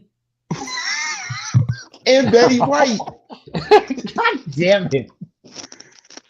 Nathan Peterman was tough. No, he's on the practice squad. But yeah, they got Nathan Peterman on the practice squad. Cam? Nah, I would. I think Cam's already at this point just hang it up. The fuck Rosen and Rush are the same guy. Right, I forgot about Mason Rudolph because Mason Rudolph is in fucking limbo right now with the. It's a three-way quarterback thing over there. But I think Mitchell Trubisky. The Steelers have said that Mitchell Trubisky is going to be the starter all the way through this season. They're going to wait on Kenny Pickett, which is a smart move. Jared Goff scores 3 touchdowns this week. Over under. Who are the Lions facing? Washington. I can see that. Is it 3 passing touchdowns or just? That's not happening. 3 touchdowns overall. If it's rushing touchdowns, 3 I passes. say over. Jared Goff ain't mobile like that. No, No. He get one on the ground. That's under. He get one on the ground. That's under. But if you're talking about 3 passing, then I'm gonna go with the 2. I'm gonna go with 2. 3 passing touchdowns.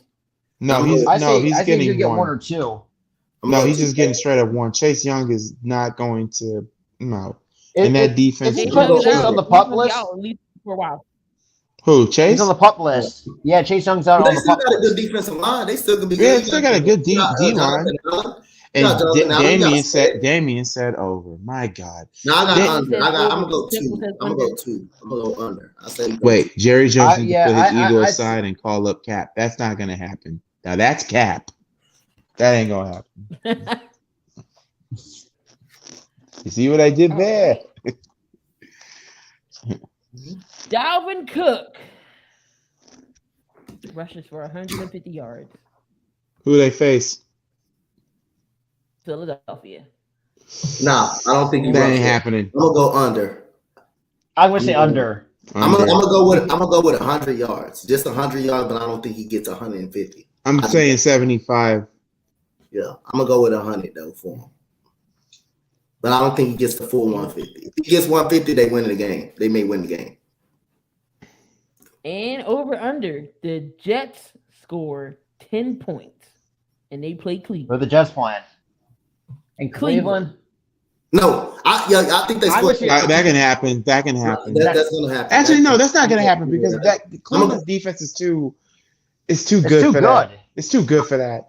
I'm gonna go right. I'm gonna go 13. I'm gonna go 13. I'm gonna go. And Joe Flacco is still the damn starts on second.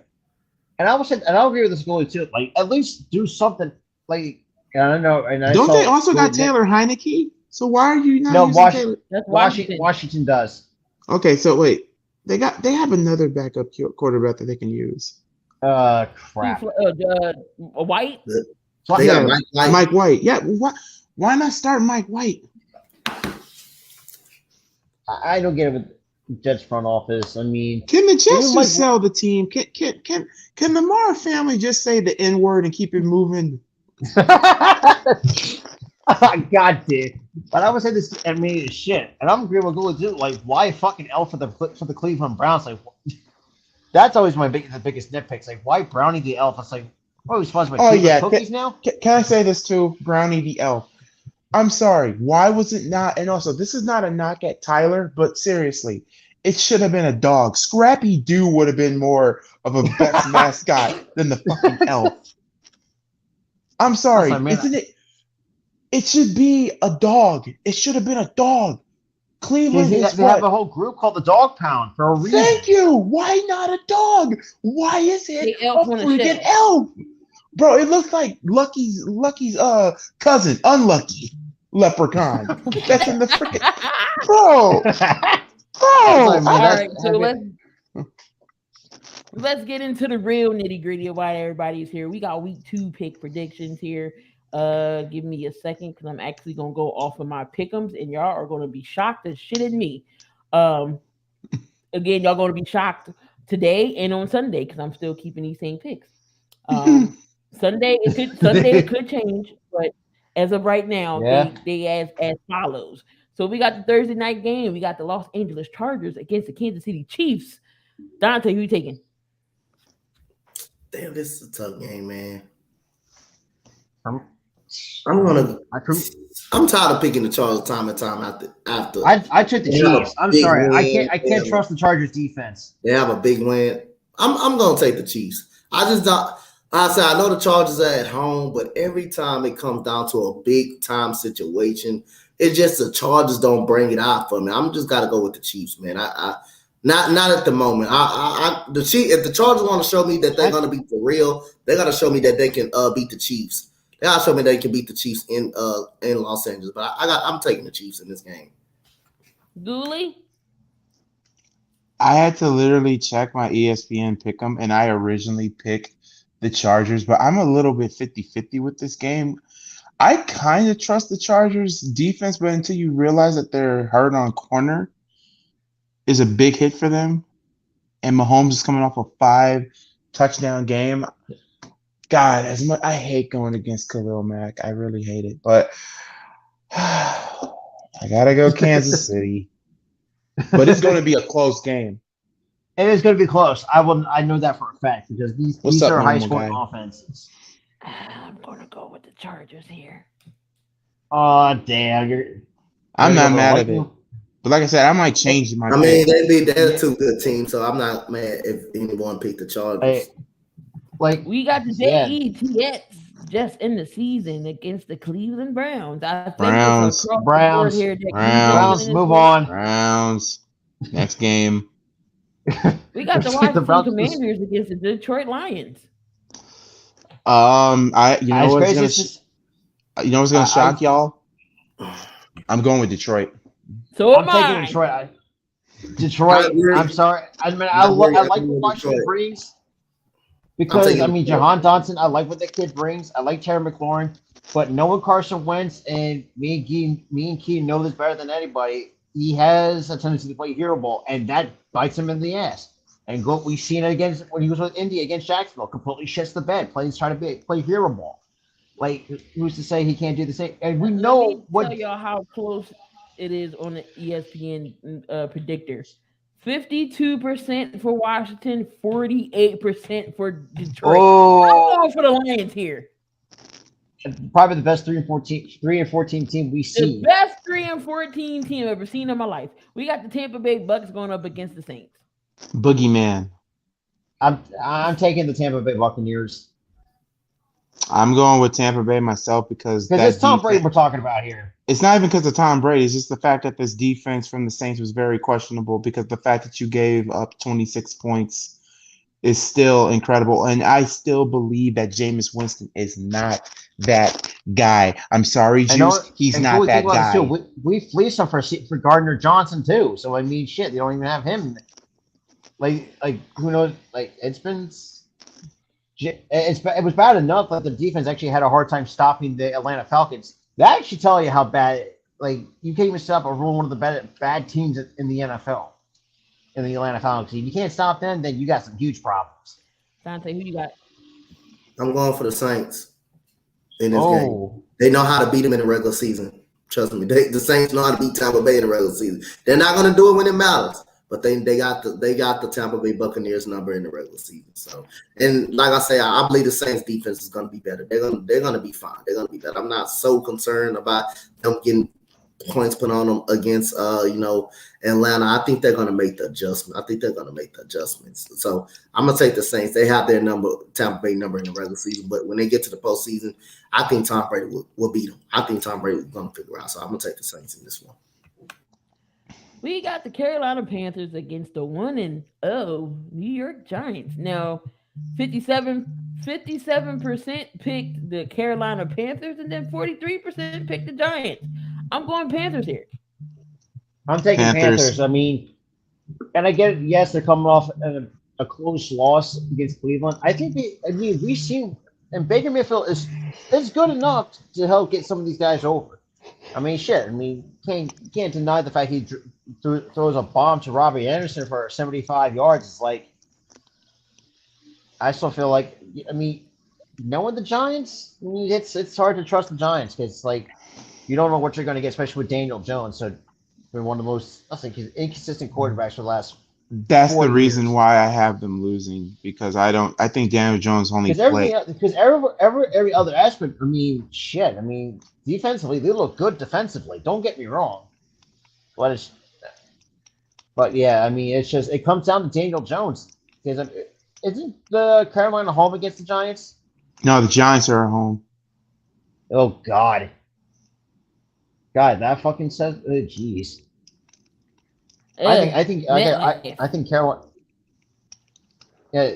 Yeah. I mean, it's. I want to say the Carolina. It's gonna. I think Carolina's gonna win by double digits. I don't think it's gonna be a blowout, but I think it's gonna be close enough. I say by 10 or 15 points. Dante, who you got? Carolina in a close game. We got New England going against the Pittsburgh Steelers. Still Steelers. taking Pittsburgh. Sorry. The way that everything have gone with New England, the fact you have Matt Patricia calling offensive plays, I can't trust that. That's very suspect as hell. This week, on Days of Our Steelers, the Black and Gold Brigade take on their most hated rivalry in the New England Patriots. As this Malguli fanboy is going to pick Pittsburgh because their defense is too goddamn good, and Damian still needs a bowl cut. And Mitch Trubisky looked pretty good too. Yeah, Mitchell Trubisky looked pretty good. Give Trubisky a chance, damn it. And by the way, Damian, bite me. The reason why you're picking the Patriots because Mitchell Trubisky kissed your girl's titties and ran away. I cannot. Yeah. How sway. You got the Colts and going up against Jacksonville. Oh, Dante, you picking the Steelers? Yeah, I'm picking the Steelers as of right now. I think the Steelers, like I say, their defense is going to be competitive, and I do not like the way the Patriots are looking. But I think when they go down 0-2, I think they're gonna. I still think the Patriots are going to find a way to bounce back, but it won't be this week. Colts and Jacksonville. Boogeyman game. This is another boogeyman game because the Colts cannot win in Florida. For some reason, it's always a big curse for them.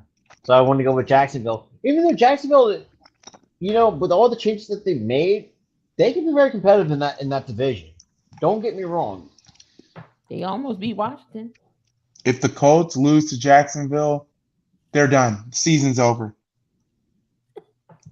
Season's over. Shit. You might as well start Nick Foles. Dante. Oh my God! I'm picking the Colts. I'm picking the Colts.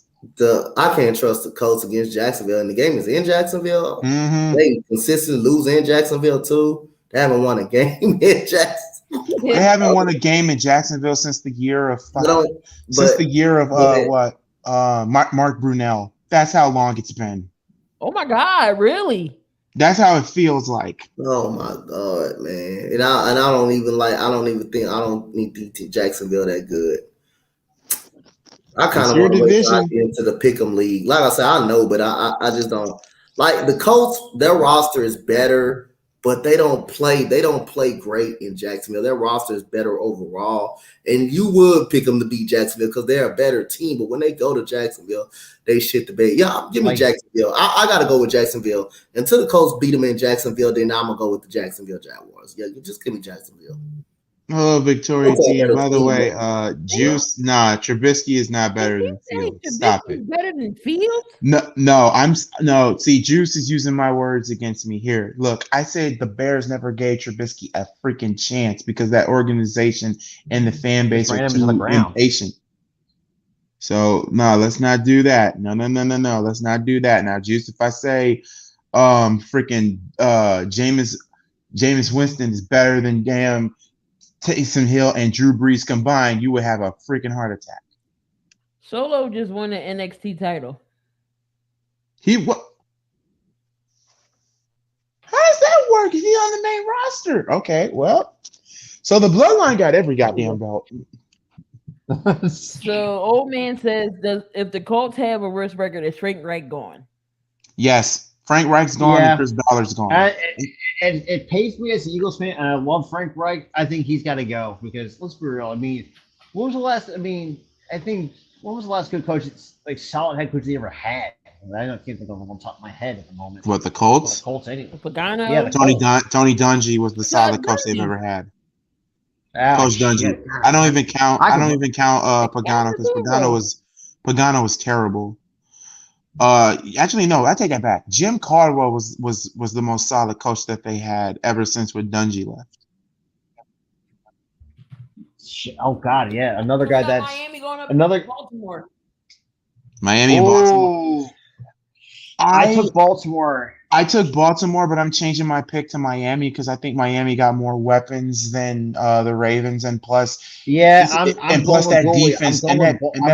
defense is. Whew. If you can lead the Patriots with 7 points, then you're doing something right. Yeah, I mean, it's just like I'm a Google. I'm taking the Dolphins. I mean Tua, and we all could agree this is on Tua's shoulders. This is a make it or break it year for Tua.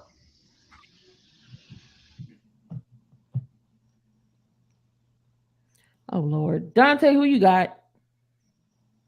I'm going with Baltimore, and I see why both. I see why they should put gave up only 7 points versus the Patriots. They don't have anything special on the offensive side. The quarterback Matt Jones is okay. He's not great. They have nobody outside of Devontae Parker. I mean, they do got Jonnu Smith and Hunter Henry, but I mean, if you stop the running game and Stevenson and Harrison, then you got no other options. So I see why they gave up only 7. Why that defense only gave up over 7 points. But I'm gonna take the Ravens in this. I'm gonna take the Ravens in this game. But it's gonna be a close game. I think the Dolphins are gonna keep it close, and I do think the Dolphins got more weapons. I think the Ravens defense is gonna keep them in the game and give them opportunities and force some turnovers. Damian, John Fox didn't want to draft Trubisky, and Nagy didn't even want him there. So, no. See, this is why you be putting on timeout, because your teeth are so yellow that you're spreading out bullshit here on the panel.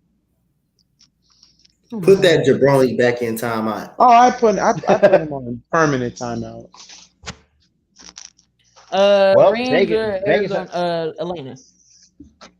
Wait, who? Oh yeah, Keith. Just no. Yeah. You got the You Rams okay, or Rob? Atlanta. Rams. Oh I'm wait, taking Rams in Atlanta. Rams. I'm sorry. Rams bounce back Atlanta's- because Atlanta's a shit show. They can't even hold a lead to save their life. They can't even hold a lead if their anuses was on the line. Literally, there was so much deformation on that damn field. Dante. Don't ask me a question. Next game. You already know you're taking the Rams. You're right. San Fran and the Seahawks. The Seahawks, they had a very impressive win last night, even though they kind of played a little trashy. But Geno Smith was playing like was playing like out of his mind. We haven't seen that type of style from Geno since his Jets days. Does it continue here? No. I think Trey Lance and the 49ers will get this together. But I will say this right now. If the 49ers lose to the Seahawks, yeah, we might be seeing Jimmy G by week 3 or week 4. So I'm going with the 49ers. Who you got, Dante? I'm going with the 49ers for a bounce back game this weekend. And if they find a way to lose to the Seattle Seahawks, like Goody said, it's going to be a major problem if they find a way to lose to Seattle. That means Trey Lance not doing so well, and then now you got questions to ask. Is Trey Lance really that guy? Should they bring back in Jimmy G? But this is a big game for the San Francisco 49ers, and I think they will get the job done. I'm sorry, Natty Bills and the Dallas Cowboys. Should we just move on? Wait, who's it? Houston and the Cowboys? The Battle of the Texans? Cincinnati. It's Cincinnati. Oh, Cincinnati, it's a bounce back for them. But the biggest question for Cincinnati is this. Joe Burrow, 4 interceptions. That's not the way you want to start it. But at the same time, even though I'm not trying to say the Cowboys have a chance, the only way is Parsons. Michael Parsons would have to get the forced fumble, interception. You have to be everywhere. But that's just one man. One man can't beat a whole team. So, yeah, Cincinnati, you bounce back, and you got to bounce back in the best possible way. Joe got to throw at least 2 touchdowns for Jamar Chase. The Bengals going to have it. We got the Denver Broncos going against the Houston Texans. Who y'all got? Coach Dante, I love you, buddy, but yeah, it's going to be a Jerry Judy show. It's going to be Judge Judy. Judge Judy will get 3 touchdowns. No offense, but it's gonna be Judge Judy.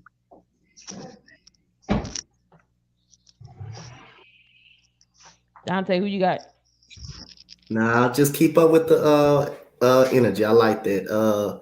I'm gonna go with Denver, but I'm gonna go as a close game. And I want people, like I say, to think it's easy. No offense, you don't gotta say sorry.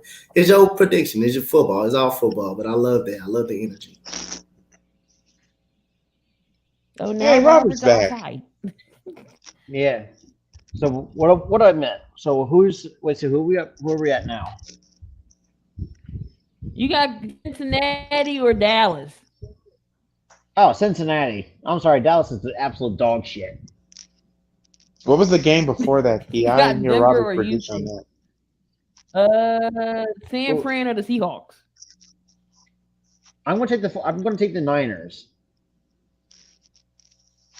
But And we going to Houston and Denver. Oh, you know what? I'm gonna go with Houston on this one. I like the showing that I like how I like what Houston has brought. I mean, the fact that without it'll be the first time in the NFL. I mean, they got potential to be a good team. Not like the bottom of the battle, being at the bottom of the AFC South or NFC South or whatever. AFC South. But I mean, I think we all agree, with AFC South, it's not a great division, so that can be any teams to win that division. That's just me. So I'm taking Houston over Denver. It's going to be a close game though. We got the Raiders going up against the Arizona Cardinals. This one here is very hard to pick because both teams need a big win.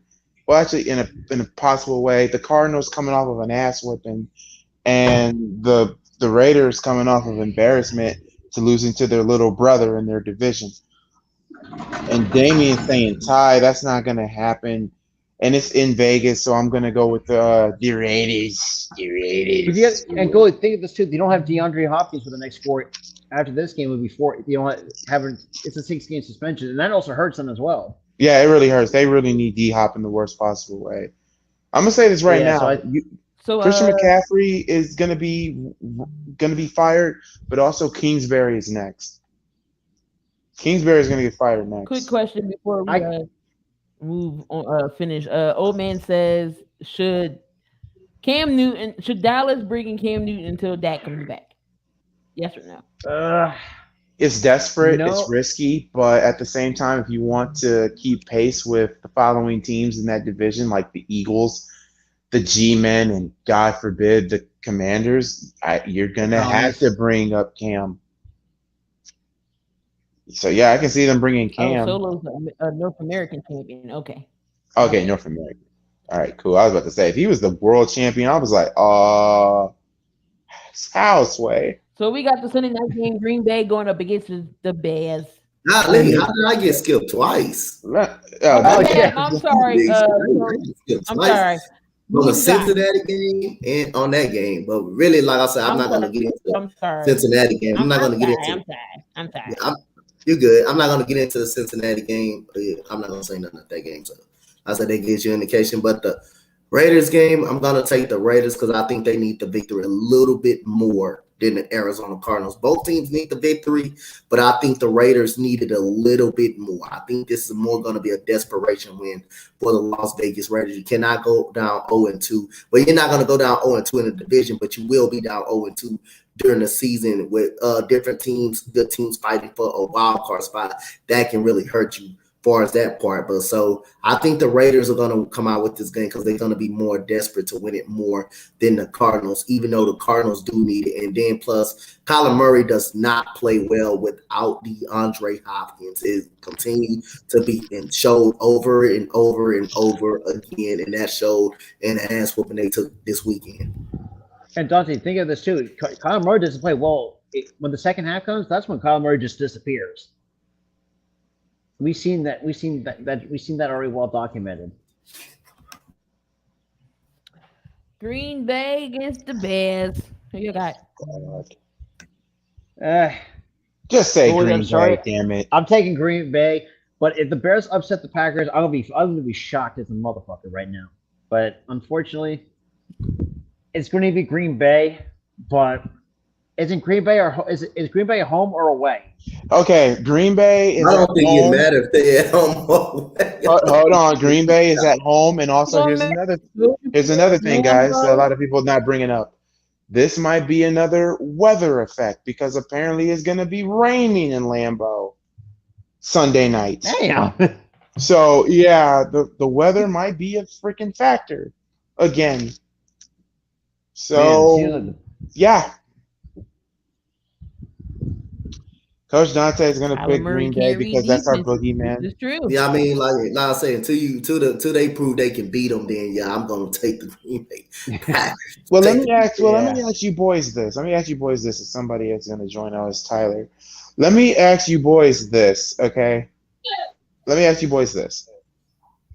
Tyler gonna hop in. Is this the best? In like 2 seconds. With Green Hey, Bay, I just want to hop in for a minute, so. With Green Bay being weak and weaker on the wide receiving core, is this the best opportunity this season for the Bears to get at least one win over Green Bay? That's my question to all of you. Yes. That's this year for sure. If it's any other year that the Bears could probably beat Green Bay, it has to be this year. It has to be this year. But like I said, I don't think it will. I don't think they will beat them. I just don't think they will. But if it's any other year, I believe this year got to be the year. But I just don't think they will beat them. Okay, who you're picking? You're picking the Packers. It's okay. Packers. It's okay. I'm not gonna get mad. Yeah. I'm not gonna get mad because guess what? I picked Green Bay my damn self.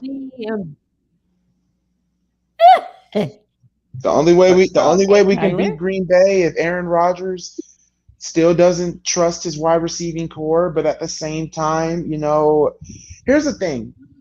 This is a big test, not only for Justin Fields and its new offense. It's not and also this is a test for this new 4-3 defense, but the big test is Matt Uberfleece and Luke Gasly themselves. Luke Gasly calls himself Uberfleece still. He makes it look effortless. Anyway, if Luke Gasly say he's an Aaron Rodgers whisperer, so if he can give Justin Fields, or better yet, the defense that's a 4-3, the tricks in the trade on how to stop Rodgers, then maybe we'll win. And Gene, Packers ain't winning by 17. Packers are winning by 13. It's gonna be 23 to 10. At least, because two things. Rain is going to be a big ass factor.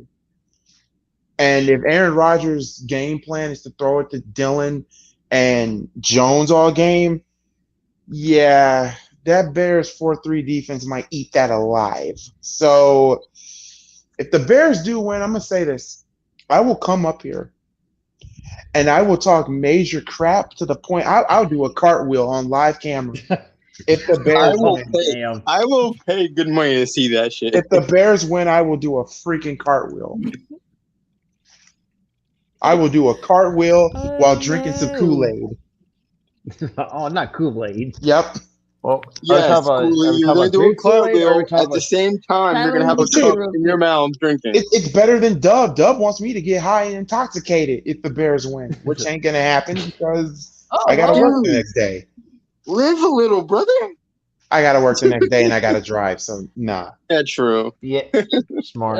Tyler, who you picking real quick? You got Green Bay or Chicago? Honestly, I feel like the Green Bay. I feel like there's no sense of urgency with Green Bay after losing Devontae Adams. They've lost it. Sammy Watkins lost a step. The other wide receiver's old. Their O-line is hurt, and their O-line is banged up right now. O-line is banged up to oblivion. So I'm going to have to give this one to the Bears. Oh, I'm going to have to do it. If the Bears win, Tyler, I swear, you guys just don't know how the hell I'm going to do. Y'all might have to call me and call an ambulance because I probably might have an instant heartburn if the Bears win. You better have some Tums in line, brother. You better have some Tums in line, Ghoulie. Oh my God. Like at least I'm a reasonable Bears fan. At least I don't like I said, until Aaron Rodgers retires, then and Jordan Love's bum ass does, and also to Gene, y'all forgot about last year, week 1 against the Packers and Saints. But this is what the Packers do every year. They always choke in week 1, and then they just become a totally different team. It doesn't matter if Devontae Adams is there or not. Green Bay is still Green Bay. That's why I Number don't. 12. That's why I don't think it will matter. It will matter at all. I It think don't matter because Aaron division. Rodgers, unless I still think that they did it last year, and what happened? Everybody counting them out, and they got hot. They got hot again, and I said I don't think we won this week. This year will matter. I think they still gonna be fine. They still gonna be fine. like I said, the only way we can beat Green Bay if the damn receivers don't catch a thing, the rain becomes a big ass factor. Aaron Rodgers slips on the banana peel and his mustache comes out, knowing that he's a full grown woman underneath with titties for testicles. But Oh my god! Oh my god! it's possible. Who needs ESPN right. when you're gonna have that analysm? The analyst. So we got 2 Monday night games coming up. First game is Tennessee against Buffalo Bills. Who is everybody picking? Oh, Buffalo. I'm sorry. Tennessee ain't worth jack shit. Oh my god, he gonna crucify his damn rooster. If the Bears win, I swear I will crucify the neighbor's rooster. First DM. Oh my god, that got dark. Y'all, if the Bears win, guys, just DM me good luck. DM me have. I'm gonna say this: the Bears will win the Super Bowl if they beat Green Bay. This is our Super Bowl. Fully, I am going to DM you 3 words. Take your Tums. Oh my god! Man, I might be taking We got taking Buffalo or Titans. Buffalo. Losing A.J. Brown hurts the living crap out of them, and we saw, and their kicker can't make their field goals. And this is a revenge game, right? This is a revenge game from last year, correct? Yeah, no, from the playoffs. From the playoffs. Oh, yeah. Oh, we get the best of both worlds. Buffalo, it's time for you to beat the crap out of them. Derrick Henry, I love you, but yeah, no. You're gonna get your... That's all they really have is Derrick Henry. Yeah, Tannehill's okay, but all they really have that's just dominant is Derrick Henry. Robert Woods and Treylon Burks and. But still, I'm going to have to choose the Bills. They are stacked on both sides of the football. Everybody going Bills. Dante, you going Bills? Yeah, I'm going Bills. I'm going Bills by at least 10. I'm going Bills by at least 10. It's going to be close, but I just think the Bills are a better overall football team, and I think the Titans are just a fraudulent football team in the AFC South. So yeah, I feel like with the Titans. But they got go ahead, Tyler. My bad. I'm gonna let you. They've got too many holes now. They lost AJ Brown. Too many. Let's put it this way: too many holes like Swiss cheese. Yeah, they've got one glaring hole at special teams. And that's the kicker. Also, here's another thing a lot of people don't bring up too is quarterback as well. A lot of people believe that Tannehill is not the guy. Personally, I think Tannehill is the guy for Tennessee, in my opinion. It's just that his contract is ridiculous. His contract is his contract's terrible. The only problem that I have with Tannehill is that he chokes in the playoffs. If he just stops choking in the playoffs, he'd be the guy. I think it's not even just him choking. It's also the fact too. You got to put defense up there as a corporate too. Now defense didn't do numbers either. I mean, but Tannehill was throwing picks left and right. Playoffs.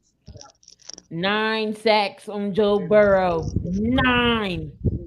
Yeah, that is true. But they do got an upcoming player, bro. They do got an upcoming player. I want everybody to take a look at. They had a very solid game last week. It's Kyle Phillips, the rookie out of UCLA. I like him very much. So they got to respect. Titans got a respectable defense. But I don't think Robert Woods and Treylon Burks will be enough. Not against this defense of Buffalo. Not against these safeties and linebackers and defensive tackles. Not against this. I don't think he'll be, especially in Buffalo. Now they got to be in Buffalo. I don't think that's going to be enough. And we got the last game of the evening. We got the Philadelphia Eagles versus the Minnesota Vikings. Who are y'all picking? Let them fly. Let them I'm going with the fly. Eagles. I picked them during the regular season. I picked them with schedule release to win this game. I'm going to stick with the Eagles this game. I want the Eagles to win. Gotta go with the Birds. If the Eagles I'm win, going then that to means go- that everybody's tied in the NFC North. And I'm going to go Philadelphia Eagles because that offense. I mean, if Jalen Hurts can improve from last game, fantastic. The defense, they need to step it up a bit. They need to step it up a bit. But that offense, you throw a deep ball to AJ Brown all game, it's over.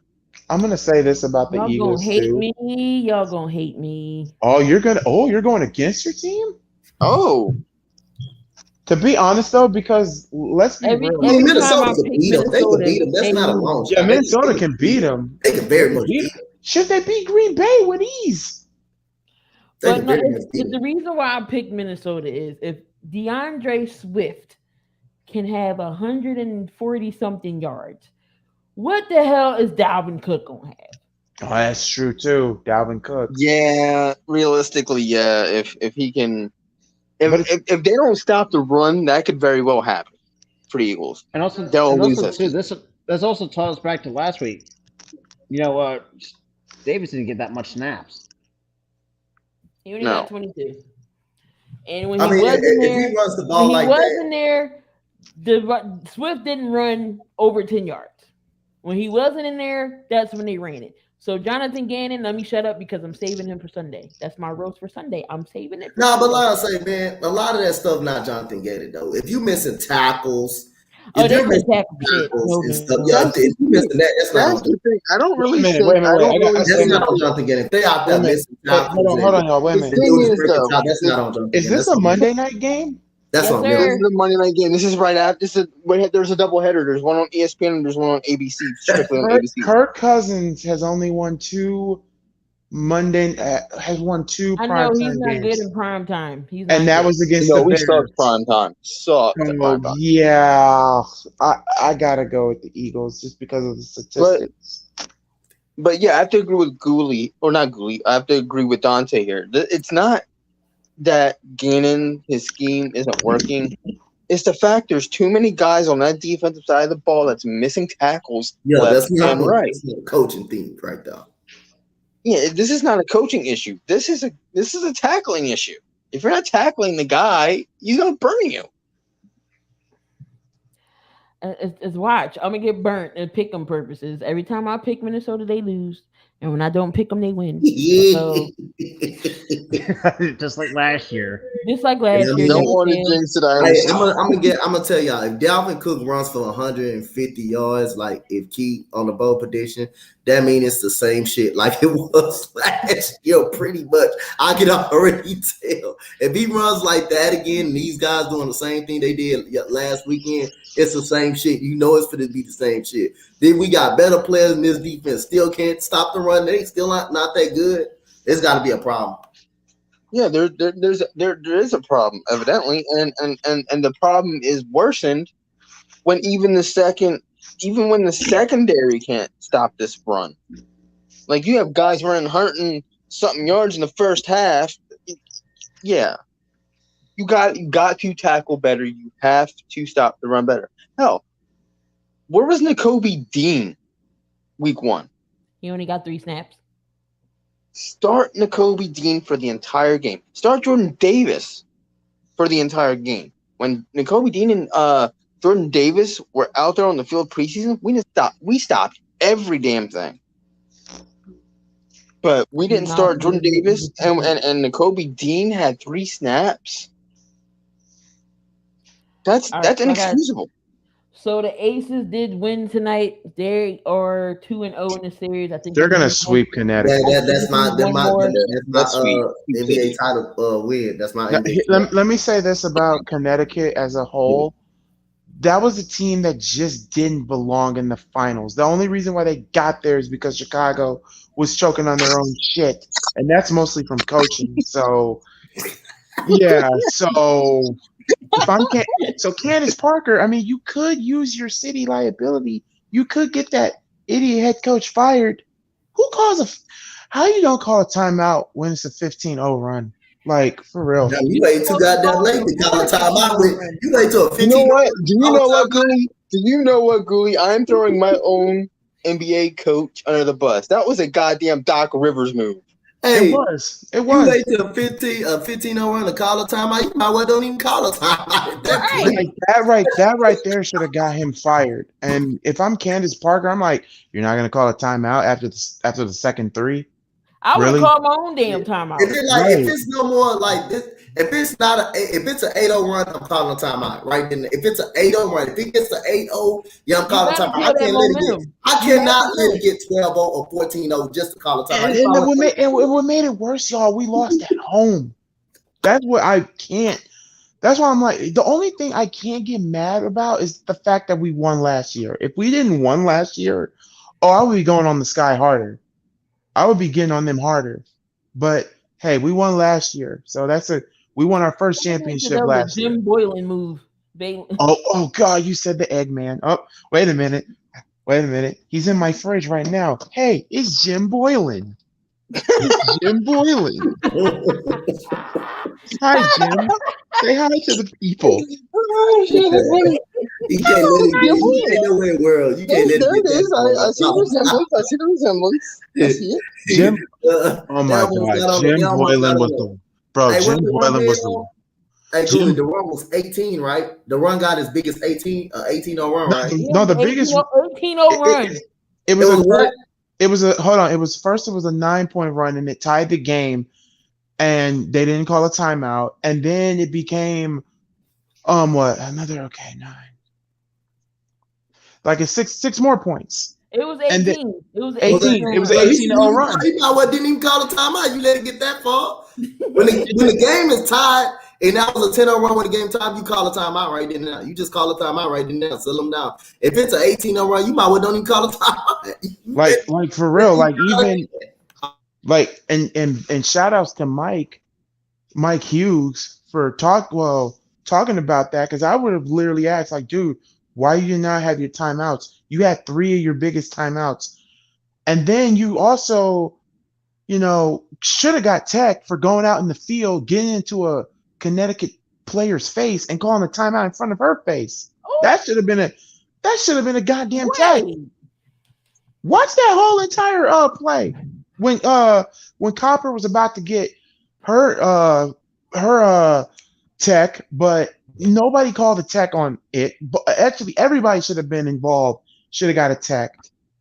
And to quote Urinane Tree, a 9-point game with 3 minutes left should have been game over. But no, you freaking blew it. And you know what? That's why Connecticut, like I said, Connecticut just didn't belong here. They really didn't. I mean, I think they're talented. Yes, but they just didn't belong here. The Aces got an easy opponent. On the mission. Becky Hammond's on a mission. And you know what? I'm proud of Becky Hammond. But now, if you're the Chicago Sky, it's a crossroads for you at this point. I mean, you won a championship last year. You flopped. Your coach is the GM too, right? Oh God. Yeah, he is the GM. He got the executive of the year. He got GM of the year. Yeah. But the Aces had an easy first round. The Aces had an easy first round matchup. They had an easy first round matchup, but they had an awesome second round matchup with the Seattle Storm. They had an easy first round matchup. That Phoenix Mercury team for the fall apart. They could have fall apart. You stressed the fuck out right now. Hey, Goolie, was Mike mad? Was Mike mad after the loss? No. He wasn't mad? Okay. Mike wasn't mad. He was like, oh, this was a really good season. To me, it was a bust. Because the way how that roster was, it was good enough to go back to back. It was. So yeah, it was a bust. Very good enough. It was very good enough to go. It was a bust. But like I said, as long as Miss Parker got her one for the city, cool. And also for all these assholes that's comparing her to CP3, here's the difference between her and CP3. At least Candace got rings. What does CP3 have? State Farm commercial. And also, cheers to Chug. All All right, so we're gonna ask this one last question before we roll out of here. Um, the Dodgers clinch, but which manager is on the hot seat and is getting fired in the MLB? Man. I can't tell you enough, but let me say this. Should the White Sox be should LaRusso be on there? Well, I Damian, think I he's done was for the rest of going the to season. literally say his name. because I'm sorry, he's still an alcoholic. He just Wait, don't he got some health issues? He not coaching no more. I don't think for the rest of the man, season. damn his health. The damn alcohol. The man fell asleep on the job Oh, this Lord. season. On the job. I did not know that. And Damian says that the White Sox are the team to see in Chicago. Kiss my goddamn it. Matter of fact, here, Hey, you Goofy. can kiss the cheek. Today. Kiss my cheek.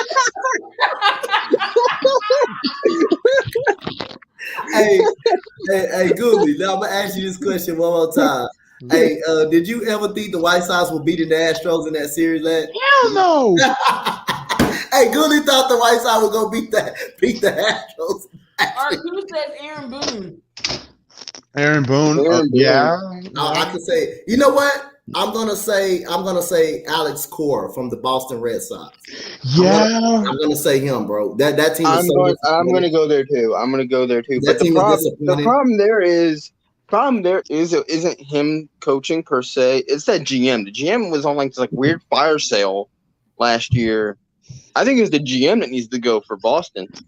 But look, we beat y'all in the World Series. Why I'm gonna say the Boston Red Sox because they already traded Christian Vasquez, their best catcher. There was talks that they were gonna trade, Xander Bogaerts at the deadline and JD Martinez. You gotta blow it up. Blow it up. You might as well just blow it up. Blow it up in the offseason. Just blow it up.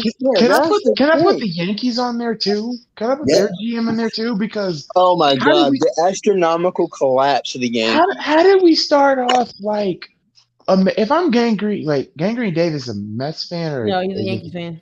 Okay, if you're Gangrene, even though he doesn't do YouTube anymore, dude, how?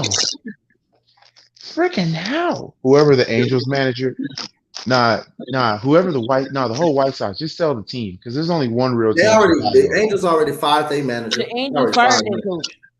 Shoot, some people are gonna say put the Cubs manager on there. No, because it's a rebuilding year. Like who thought that the Cubs would do anything? No, it's just a rebuild year. At least Colorado on a hot seat. At least we swept Philly. Oh god. Don't bring that up ever. That still hurts, Cooley. It still hurts. I'm not gonna lie. I think that Philly interim manager should at least get a look at being a manager of the permanent manager. Get a look. That's exactly. You should get a look. Hey, look, not saying he should be hired, but he should get a look. They should look at him as being a permanent manager of this team. Yeah, Joe Madden should be fired. Joe Madden should just Joe Madden's a wash at this point as a manager. Joe hasn't been the same since 2016. Yeah, after 2016 he fell off a cliff. But yeah, I have to agree with Dante about Rob Thompson, interim manager of the Phillies. He should definitely get a look. Definitely. And honestly, if I'm the Phillies, I would look to resign him as the permanent coach or the permanent manager. Because this man knows what he's freaking doing. And I am happy that he's doing this. And I'm happy the Phillies aren't collapsing for once in September. I got one. This might 8-7. I got one. I got one for you guys. I got one. How about Milwaukee's manager? Because if they don't win anything this season, that's it. They're collapsing. Yeah, they're collapsing right now. They're in the middle of a collapse. So Christian Yelich could ask for a trade if he desired. Yeah. All right, guys. So we actually went over the 2-hour mark, but it was all love. Another episode of 7200 in the books. Make sure y'all look out for the Twitter page to see the polls. Again, ask us some questions too. You want to leave some questions to ask? Definitely, we will answer them. We didn't get to answer that part because we ran into time, but it's okay. So next week, definitely answer some of your questions. Don't forget, the Spotlight Sports Network is teamed up with Fanatics. Check out the link in the description. And we also got some other things coming up. Just not gonna let y'all know yet. Just not letting y'all know yet. But y'all They're go know brewing. it. And Where it's they're something brewing. good. And it's something good, I promise you. We got something brewing in the witch's pot, you guys. Oh, AP's KO, Jesus Christ, he went night night. Oh yeah, he was. And the thing is, he didn't fall backwards. This man was standing, and then he just flops. He went night, He died. He died standing. That was the thing. He died standing up. Stay tuned. Again, the network, we got some big things coming up for y'all. So hopefully y'all will like them. Again, don't forget to click the links for Fanatics for all of your NFL gear to kick off the season right. Get all your NFL gear. I mean, it's just not NFL stuff on there. They got NBA as well. But we're in NFL season, so I believe it is free shipping right now. So make sure you click the link in the description for your Fanatics gear. I don't know what's coming up this week, but I do know we got some play-by-plays coming up. Julie, are you doing AEW this week? Yes, no. No, no AEW this week. There won't be. Obviously, there was no Raw yesterday, but Raw and AEW will be next week. Tomorrow is the Bears franchise. Thursday is day off, but Friday will be Ruthless Attitude podcast, and then Sunday we get Bears fans get to swallow their pride and take. Yeah, Julie will be calling that game Sunday night. Coach Dante will be doing Coach's Corner on Thursday to preview the Chiefs and Chargers game, which should be great. I'm doing the Eagles game Monday night. I will be in another location, which I usually don't do games from. So, but yeah, I will be at my brother's house. So we're going to be streaming a game over there. And I may be doing Clemson on Saturday. That's it, depending on what network. Well, just let me know. I'm sure Coach will be doing some play-by-plays the college season, college coming up. Just make sure y'all tune into that. Come back on in tomorrow morning. We'll be back for the morning show, Coffee and Sports. So grab your coffee. And y'all got any final words before we go head on out of here? Man, great show. Like they said, we doing some stuff on the network, including Chiefs, Chargers. Like I said, I will have that game after I get off practice, and Texans and Broncos will be coming up. And we got to do some college football on Saturday, so I just got to basically find a game that I want. Probably going to do. That game is going to be interesting. But shout out to everybody a part of the network and the people who came and supported the network and supported us tonight. I'm going to be filling in for Coach until he comes back. So it's probably going to be the first half, and then Dante will take over the second half. So, I normally don't come on to these, to the 2 hour mark podcast, but you know what? I had to because I was doing some other stuff. But yeah, fun show as always. I love kind of roasting teams that deserve it and love roasting some people on the network who are so goddamn blind that Ray Charles can even see the bullshit going on with their teams. Dude, I love Ghoulies roast so much. They always are just the funniest thing ever. I've said this so many times. I love sports. I just have a funny way of showing it. Well, it's now going to be Wednesday. And now the Bear win don't mean jack no more because now it's Depression Wednesday. God damn it! Why we gotta take on the Packers? Why are we in the NFC North? Why? I'd rather let the Bears be in the AFC South because the freaking AFC South would be more easier and we win that division 15 years in a row. Can I tell you something, Ghoulie? At least you guys are 1-0, and if you guys lose, it'll be 1-1. Season's not dead, so. Yeah, season's not dead, but here's the thing: every team would be 1-1. All right. Why is Freddie coming for you, Ghoulie? Oh God, I'm about to find out. Freddie? I don't know. Probably because of what I was saying or whatever. It doesn't matter. I'm not really tripping off of it. Maybe because I talk about Aaron Rodgers. Sounds I want to get me. under Oh, your you want skin to get now. under your skin now? Oh, Jesus. Freddie, what's that gonna do against a man that likes to hurt himself? You can't hurt me like Darian do. Oh Don't Lord. worry. The next comment Shots was is Freddie is a fired. bandwagon fan. But y'all, thanks for coming in late, Freddie. You come in late, but it's okay. But I appreciate you. But we about to get off. We about to sign off again. Tune in for another, and then Slade comes in late. What the hell? What's going on, y'all? And But my final yeah, thought before we leave, it's kind of like a continuation of what Dante said.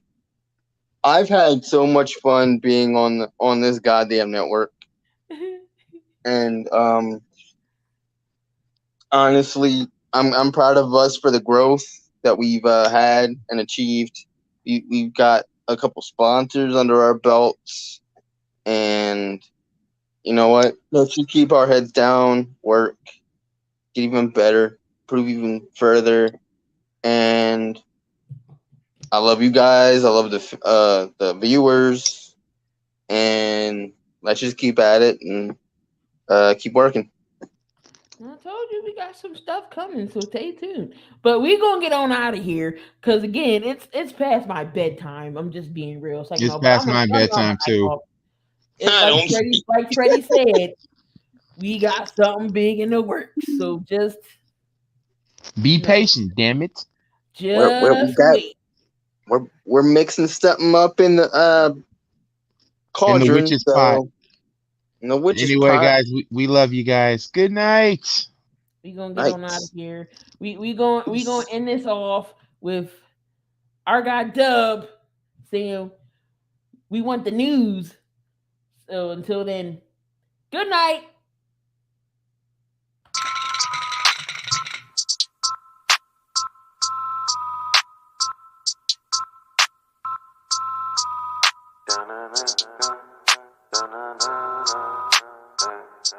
I heard they want the news. Well, we got it just for you. What's your team? Who your player? Who your crew? I heard they want the news. The spotlight is on you, and if you in the hot seat, it's times two. I heard they want the news. Yeah, come tune in to the crew. But we got the hook up just like black and blue.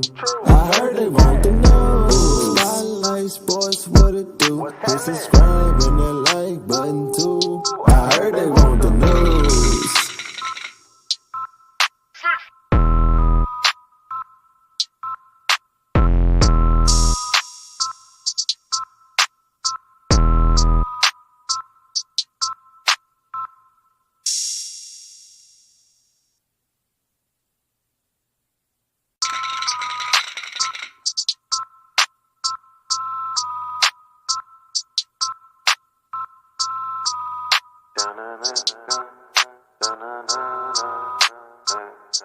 I heard they want the news. Well, we got it just for you. What's your team? Who your player? Who your crew? I heard they want the news. The spotlight is on you, and if you